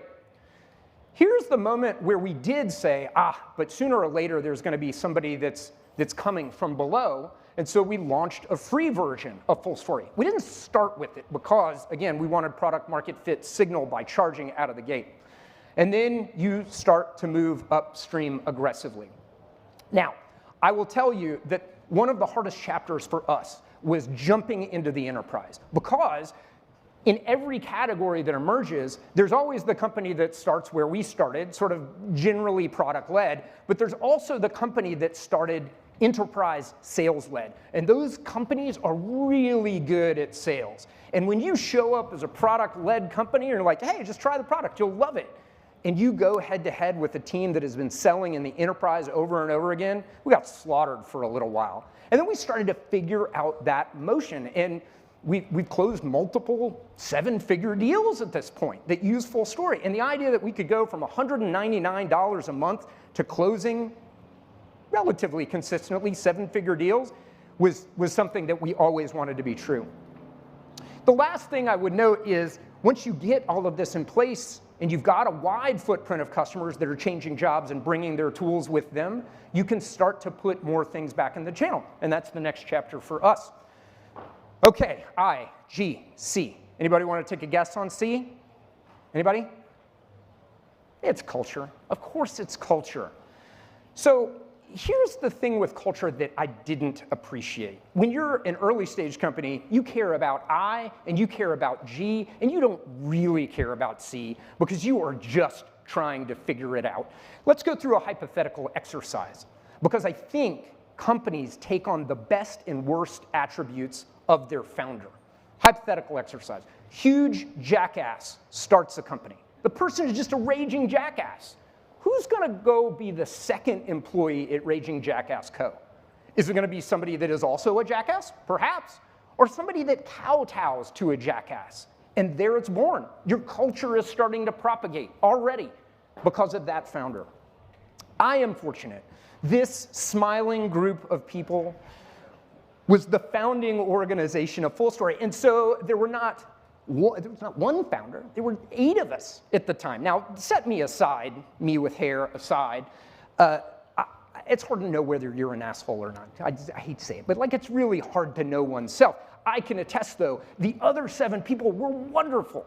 They had all worked together in the past. They were thoughtful product people. They were intellectual in nature. And not that it really matters, but 7 of the 8 of us had children at the time. And I think that kind of helped us think a little bit about what was the priority of life. Like, we're together and we're working. It's to build something.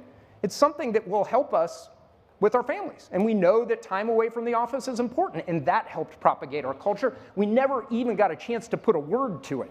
So a couple years into the life of the company, things are going pretty well. Now is the time for us to start to think about putting words to who we already were. The first word is empathy. And we talk at FullStory all the time about practicing empathy. Before you speak, practice empathy. I'm practicing it right now. And I can tell that dude does not like this presentation. So with empathy, like, we know that our team, before we talk, is going to try to put ourselves in that person's shoes, which will help eliminate conflict. We know that as we engage with our customers, we're practicing our empathy with them. And the nature of FullStory, our product, is to help our customers empathize with their visitors so they can give a better digital experience. Empathy for the win. Here's a free gift from FullStory for you. So look, the dark days of COVID, they were tough. And all of a sudden we switched to Zoom meetings. And how often have you cringed in the meeting when, you know, somebody's talking, it's an all hands, you got 300 people on the line, and someone's like, can you guys see my screen?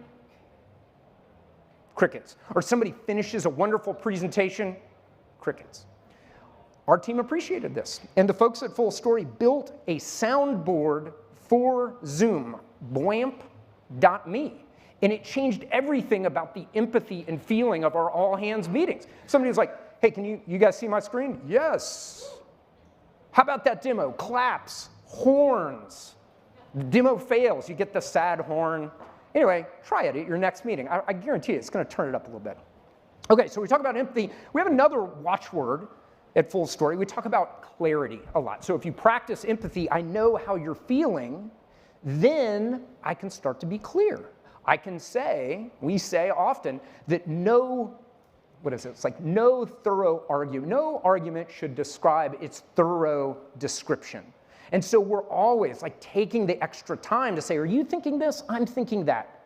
All right, well, let's get it out of the air. Let's actually put it on paper so we can make sure that we're agreeing on things. And it takes a little bit more time, but it actually helps us as we communicate with each other and our customers, quite honestly. I saw a ticket today in Slack where one of the customers like, I really appreciate the transparency of you telling me exactly what's going on. That clarity is a value that will help. Here's an example of clarity in action at FullStory. So you want people to be happy almost all the time. And when you have few employees at a company and a decision is made, you know, you can cluster around happiness. You get a chance to check in with everybody. What'd you think? You like that? But as you start to get bigger, law of distribution kicks in, and eventually on any decision you make, somebody is going to get a little bit sideways with that because they didn't feel bought in, or they disagreed, or they didn't get a chance to have their clarity moment. And sometimes we'll make a decision, we just get it wrong. That happens. Now, we all know that to be true. But this is an example of a presentation that is micro as it is. We share with folks at FullStory so they understand we're going to work really hard on clarity. We're aiming to try to make everybody as happy as we can. Sometimes we get it wrong. And that clarity has been helpful for us as we've started to evolve our culture around these types of concepts. Okay.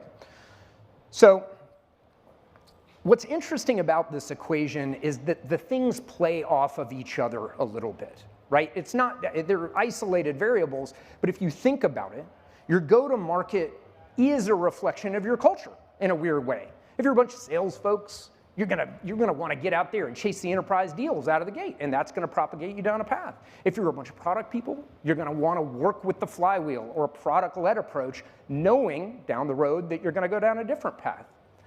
And so, with 3 minutes and 18 seconds left, I want to thank you for your time and remind you the FullStory is over at booth 404. 404, also the lost page that we can help you with. That's it. Thank you. Good day.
co-founder and CTO at Nylas, Christine Spang.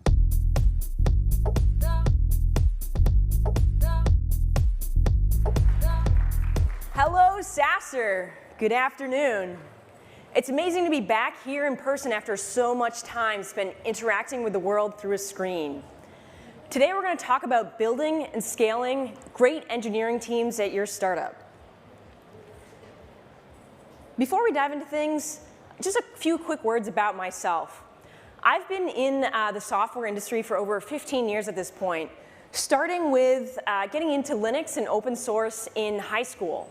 From there, I went to MIT, got a degree in computer science, and got into the startup world because I met some folks at the MIT Computer Club who started a startup that was doing some kernel engineering, and I was really interested in that.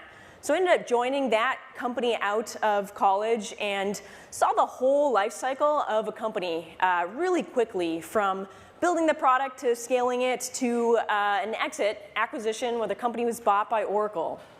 After sticking around at Oracle for 2 years to integrate the technology and the team, I ended up setting off on my own and starting my own company, Nylas. Over the past 8 years, I've helped grow Nylas from humble beginnings of just myself and a co-founder to over 200 people today across the world. And over 90 of those folks are in the engineering, product, and design organization at Nylas. I hope to share a few lessons that I've learned from building this organization with you today. All right, let's begin. Software is eating the world. Mark Andreessen first uttered those words to the world in 2011, a decade ago, but they've never been more true than today. Today in 2021, there are twice as many users connected to the internet as there were in 2011. And if we think back to the last couple years of this whole coronavirus pandemic, it's clear that companies and processes that have been moving to be digitized are moving faster than ever. And one thing that's happened here is that engineering has become more important than ever. And I think one of the reasons that there's so many people here in this room today is because we're all feeling that pressure of, there's a lot of software and demand for software, and we need to build great teams at our companies to meet that demand. So how do we build a great engineering team? I don't have time to talk about every possible aspect of that, but we're going to focus on 3 main areas over the next few minutes. The first thing that we're going to talk about is culture, which I really think about as the foundation of everything else you do in an organization. Second thing I'm going to talk about is the organizational structure and also role specialization, which is something that really comes into play when you're scaling up an organization. And the third thing that I'm going to talk about is how do you keep all those people aligned and rowing towards the same goals as you add more people into the mix. Let's dive right into the first piece, culture. Culture is something that I'm really passionate about, and I've spent a lot of time thinking about and working on since I started Nylas. What is culture anyways? Culture is the sum total of all of the actions of the people at your company. What you do and how you act day to day, who gets promoted, who gets fired or managed out of the organization, who you praise in front of the all hands, and that really starts with the example that you set for your team. Again, I really care a lot about this, and I also haven't always gotten it right in terms of what an organization needs in order to be great. Sometimes I've had to adjust my perspective of what's needed. Sometimes I've had to make changes within the engineering organization. And this is really kind of what I've come to today as what are the key components of what makes a great engineering culture. First couple things. One is open communication, so having a free flow of information back and forth between leadership and the team.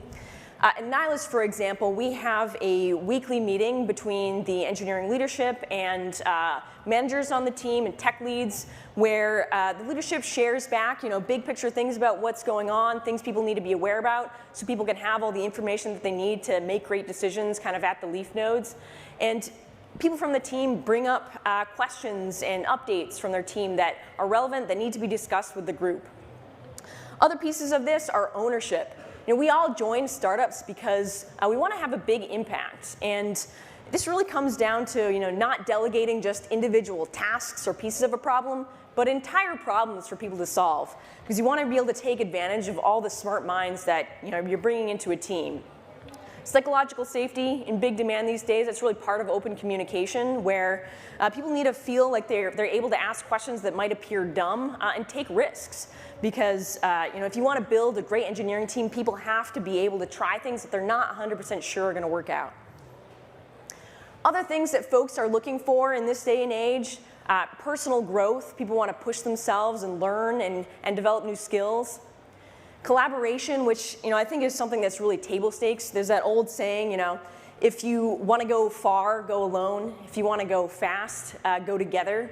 And building a company, by its nature, we've decided that we need to build and bring together a group of people to accomplish a goal that's bigger than ourselves. So really fostering a spirit of collaboration is really important.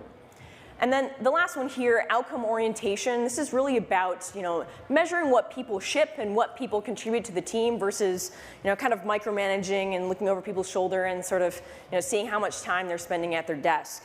Something that's been even more important over the last few years as people have kind of moved towards a hybrid working style by default. And the last thing that I wanted to emphasize is that one thing that you need to not lose sight of through creating this great environment is the need to hold people accountable and to be really impact and results driven. Shipping is something that is the lifeblood of a startup. And if you're not shipping, you're not getting things done. And you're also not creating an environment where the people that want the most to see the impact of their work are going to be successful. At the end of the day, great engineers really want to ship. I really wish I'd said that on the top of the slide instead of want to build cool things, because that sounds a little bit shallow, like it's about chasing the shiny.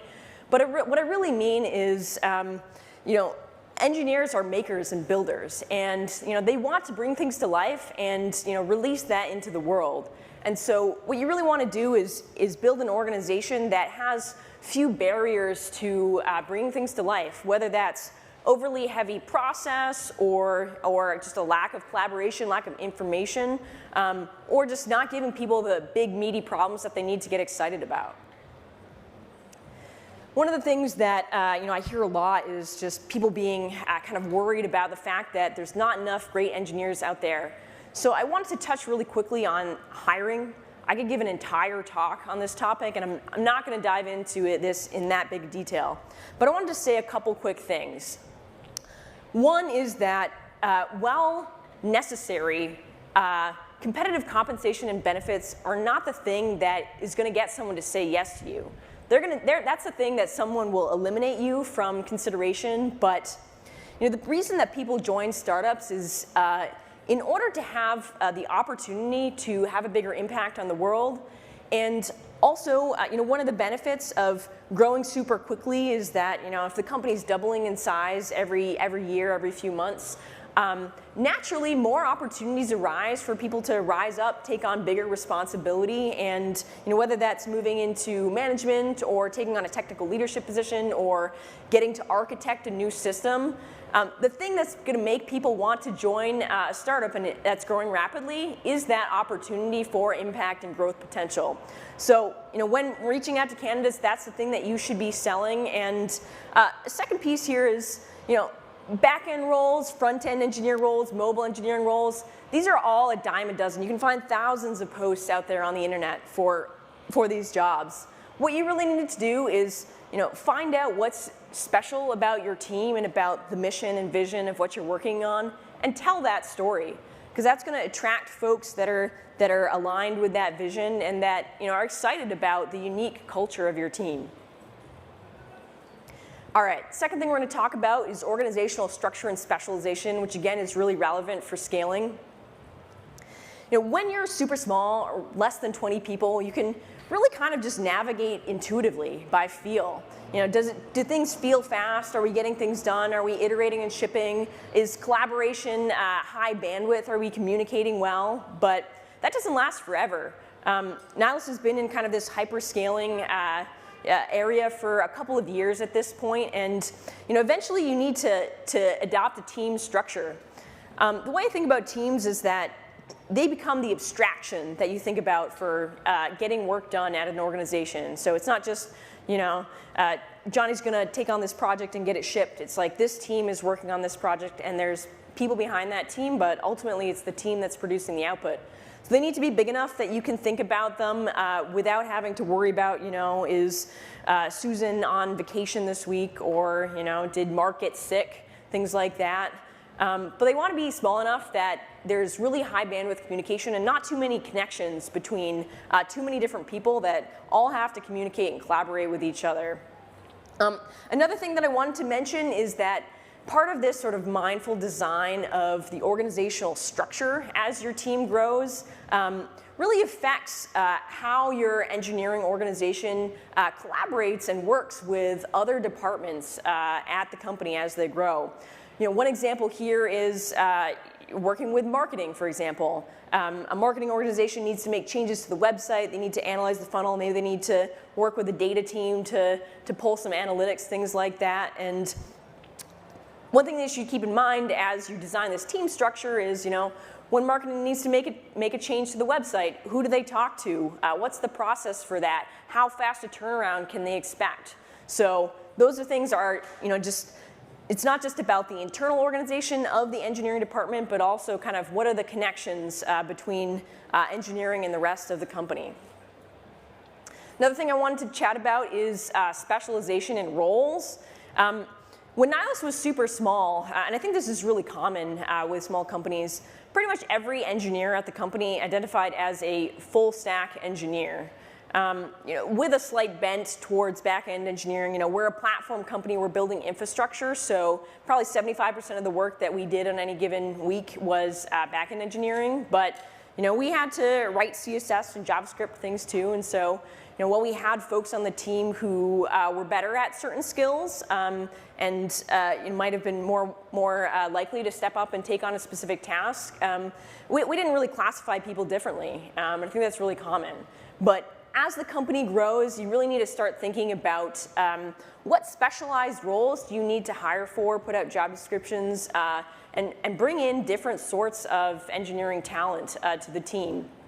One example I wanted to give here is product management. The reason that we introduced product managers about 2 years ago at this point is a couple different reasons. One is that we really wanted to kind of streamline that collaboration between engineering and other departments. So we needed a role that was going to be kind of a nexus and really just communicating a lot between engineering and marketing and sales, helping marketing define what's the value of a new feature that we're shipping so that they can build out the enablement materials for sales, which as the company is really growing, you need to build systems that are scalable, and that means producing materials so an entire team can be trained. Another problem that we wanted to solve was that we really wanted to improve the quality and the defect rate of features that we were shipping. So we decided that it made sense to bring in a software development engineer and test function. And this is really valuable because I think it's pretty common these days to kind of want that full stack engineer to be able to do everything. And there's still a space in there for folks that have like a mindset of, how do I break this thing versus how do I build a feature? And software development engineers and tests, they're still engineers, they still write code, but they bring a different mindset, and we've really found that it's felt very helpful to kind of embed those folks in with the teams that are shipping features. And that key part is embed and making it a collaborative relationship where we don't have an organization that's kind of throwing work over the fence and there's a lot of different sort of handoffs, but instead we have these different specialized roles that are working together as part of a broader team in order to ship a better product. The last thing I wanted to talk about is measuring success and creating alignment between all the different people that you have on the team. This is something that gets more and more important as you go from 20 people to 50 to 100 to 200. And there's really one specific tool that I want to talk about here today. One is just being data-driven and being really rigorous about starting to measure the impact of what are the things that your team is doing, because at the end of the day, every project that engineering takes on really should be linked to some sort of business value that's driving for the business, whether that's creating new revenue through a new feature, or driving down your cost of goods sold by making the whole product more efficient, and lots of other sort of different things you can measure. The tool that I want to talk about here is something you've probably heard of before. It's called Objectives and Key Results. There's a really great book by this guy you may have heard of, John Doerr. It's called Measure What Matters, if you really want to get a deep dive about OKRs. But it's really something that doesn't need to be that complicated. Basically, you have a vision for kind of what you want to achieve as an organization, and then there's two parts. There's an objective, which a guy I know puts this in a really great way. It's the objective should be something that is a lofty goal. Imagine that you're Oprah Winfrey and you're sort of giving someone an exciting and inspiring goal. That's sort of the voice that an objective should have. Then an objective is tied to 2 to 4 key results. And those key results should really tie into what I was mentioning before about being data-driven and measuring things. So they shouldn't be things that are just binary that you can just sort of check the box on, but they should be things that you can measure and evaluate and sort of checkpoint over the course of time that you have that goal set for. And another thing I wanted to mention here is that the system that you use for this doesn't have to be that complicated. Today, at 200 people as an organization, Nylas mostly tracks OKRs through a spreadsheet. It's a very big spreadsheet at this point, but there's not a lot of overhead to doing it. Basically, each OKR has an owner, and every week they're asked to update that spreadsheet to make sure that it properly represents the % done of that OKR. And we currently run OKRs on a quarterly basis. And I think smaller companies tend to have like a sort of smaller iteration cycle, but as the company gets larger, you tend to have to plan on a bit of a longer time scale. This slide just has a few different things that you might think about measuring. And again, the point that I want to make here is that there are more and more moving parts at your organization as you add more people. And you need to spend more time thinking about what all those people are doing and how you're going to evaluate whether or not they're being successful. So again, there's revenue. Maybe someone's doing a performance project that's going to decrease the latency of serving your API requests. Maybe you have a team that's working with marketing to increase the conversion of your signups. Maybe you're trying to decrease costs so that you can improve your margins and go into a fundraise and have a really successful fundraise, things like that. So these are just some examples. We'll definitely be sharing the slides later so that you can look back on this for some inspiration. Cool. We made it to the end here. I really think of these kinds of talks here as being kind of tasters. So a couple different things. One is that I'm going to be at Nylas's booth 405 after this, if anyone wants to come and chat about anything we've talked about here, or just a problem that you're having about building an engineering team at your organization. And if there's just a few things that you remember and take away from this session as you go back to your companies and work on building a great engineering organization and scaling it, the first one is that culture really comes first. That's the base of your pyramid, and culture should be like powering all of the things that you do. You need to have values that you're emphasizing and inculcating in the team, because at the end of the day, people are going to be making judgment calls all the time based on what you want from them as a company, demonstrated by what behaviors you're rewarding, what you do as a leader, and that culture can kind of make or break your company. Second thing is that one of the first things that breaks down as you're scaling an organization is communication. So you need to mindfully design your organizational structure to optimize the communication pathways, both within your engineering and product organization, within teams, and between that organization and the rest of the company. The third thing is that you need to have goals so you can stay aligned, have everyone on the same page, helping your company be successful. And a really lightweight tool that you can use to accomplish that is OKRs. Don't make it complicated, but make sure to plan, make sure to set goals. Some of them are going to change. Sometimes you're going to want to set a goal and then it's not going to be relevant again, but it's still really valuable to go through that process and plan for the future. That's all I have for you today. Thank you very much for spending this time together. Again, it's amazing to be here, and hope you enjoy the rest of the conference.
Please welcome CRO Charge B, Adam Tassan.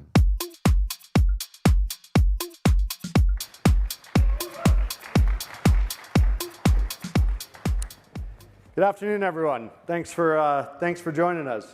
How are we all doing? Good. All right. It's not that kind of session, but hey, thanks for joining us today. CRO of Charge B, based down in San Diego. So I run all our sales, customer success, and partnerships teams, and wanted to talk to you guys about 5 strategies for hypergrowth that kind of we're experimenting with, or acting on, or doing, or we see our customers do. Most of our customers, we serve customers from 0 revenue. We have a freemium platform that 25,000 customers have started on, and then we catch anyone from 0 to hundreds of millions, and so we get to witness and learn from a lot of great companies. So that's what we're going to walk you through today. And obviously, every company's context is different. There's many different paths to accelerate growth, but understanding some of the key metrics will let you know where you are and some of the levers that you have, and hopefully we'll be able to share some learnings with you. The other assumption is that there's an underlying platform behind these strategies that are enabling you to act quickly and easily on those, like ChargeBee. That's the plug. So we'll jump in, and the 5 areas that we want to talk about are experimenting with pricing and packaging, retention of customers and growth of customers, global expansion, diversifying your acquisition channels, as well as using data for growth. And so we'll dive into each of these one by one. So what we've seen in a lot of our customer base, and what we do a lot, is experimenting with pricing and packaging continually. So if you're not, you're leaving money on the table. And so we do this, we see our customers do it. I've got a great example of a customer that does experimentation on a daily basis. But there are some macro considerations when you're looking at your pricing strategy. So market attributes, rather. Are you in a large market, a niche market? Brand position, are you selling to budget-conscious customers, professionals, SMB, enterprise?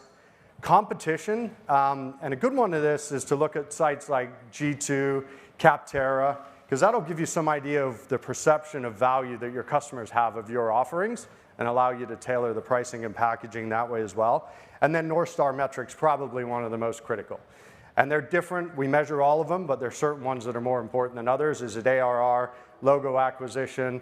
Am I looking for ARPU, NRR? Each one of those will have a different element of your pricing and how it'll impact those North Star metrics.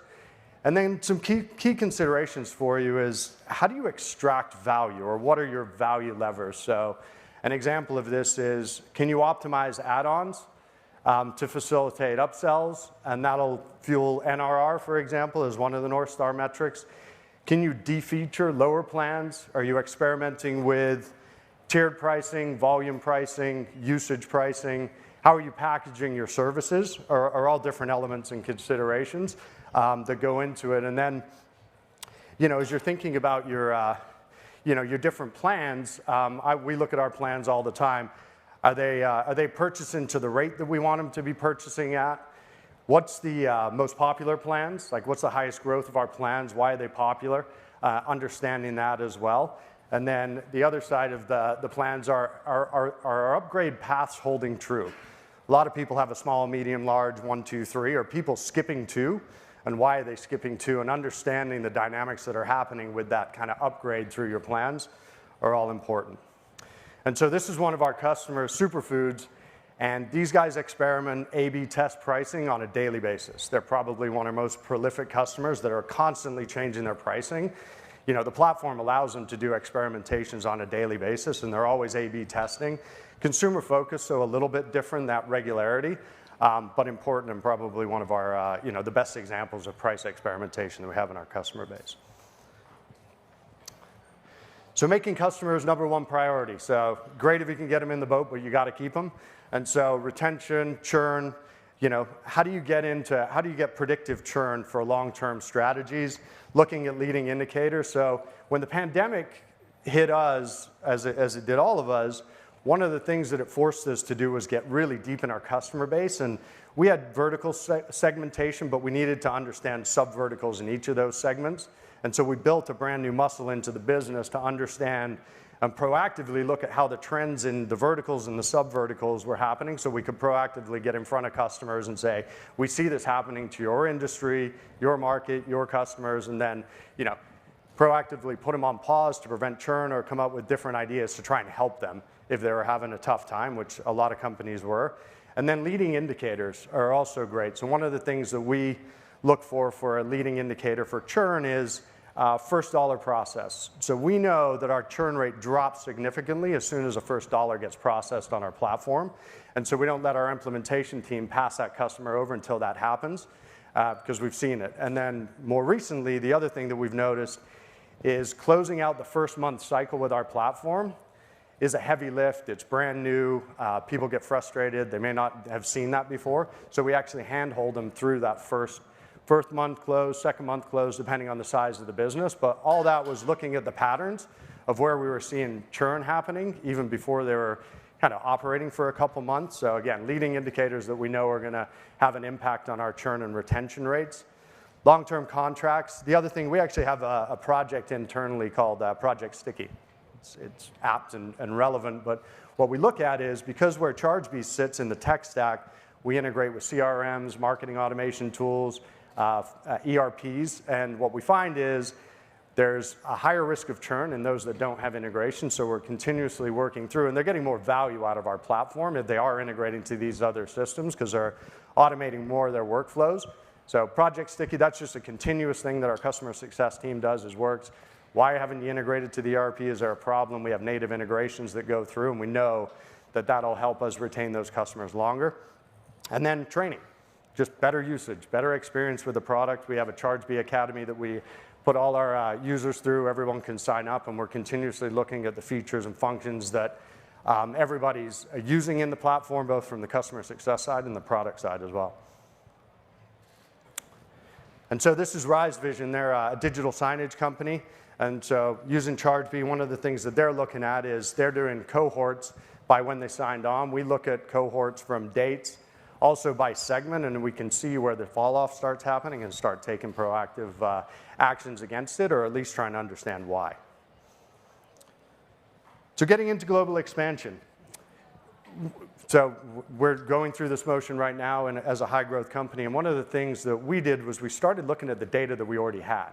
And you guys will all have this. We started looking at where's the website traffic coming from, where are the keyword searches coming from, the MQLs that are getting into our funnel, where are they coming from? The other thing that we did was we have a self-serve process, like many of you guys do. And so where are we not proactively selling or marketing to, and these customers are? So we started understanding directionally where good traction for us would be based on just the data that we had, and then we started getting a little deeper into more analysis of those regions. They directionally sent us in the right place. The other thing that we did was we look where the competitors are and the competitors aren't. You know, Freshworks was great at this. You know, with our CRM tool, they went, wherever Salesforce and HubSpot aren't, I'm going there. And they built a phenomenal business and IPO'd last week. So they, you know, some people will follow the competition, which is fine depending on the saturation of your market. Or if it's saturated, go where your comp aren't. There's maybe reasons why they're not there, but that's also a strategy. So it's not only where they are, but where they may not be. And then adjacent players in your space. So we always look at where the payment processor's going, where's Stripe going, where's PayPal going, where's Adyen going, because that's an indicator for us in those markets. So we gather all this data up, and so we had a great set of data, and then we jumped into actual, you know, an analysis of market. We used some third parties to help us here to, you know, validate the size, growth rates, the willingness to use a third party in those markets, integration requirements, competitive landscape, product requirements, all those elements, regulatory changes, effort required. So we got into the whole planning on how we would prioritize these markets. We already kind of knew where we were going. We needed to validate the data, and then we needed to get it into a model, and then jump into a go-to-market strategy as well. So understanding the TAM, target customer segments, everything else. Integrations required, localization.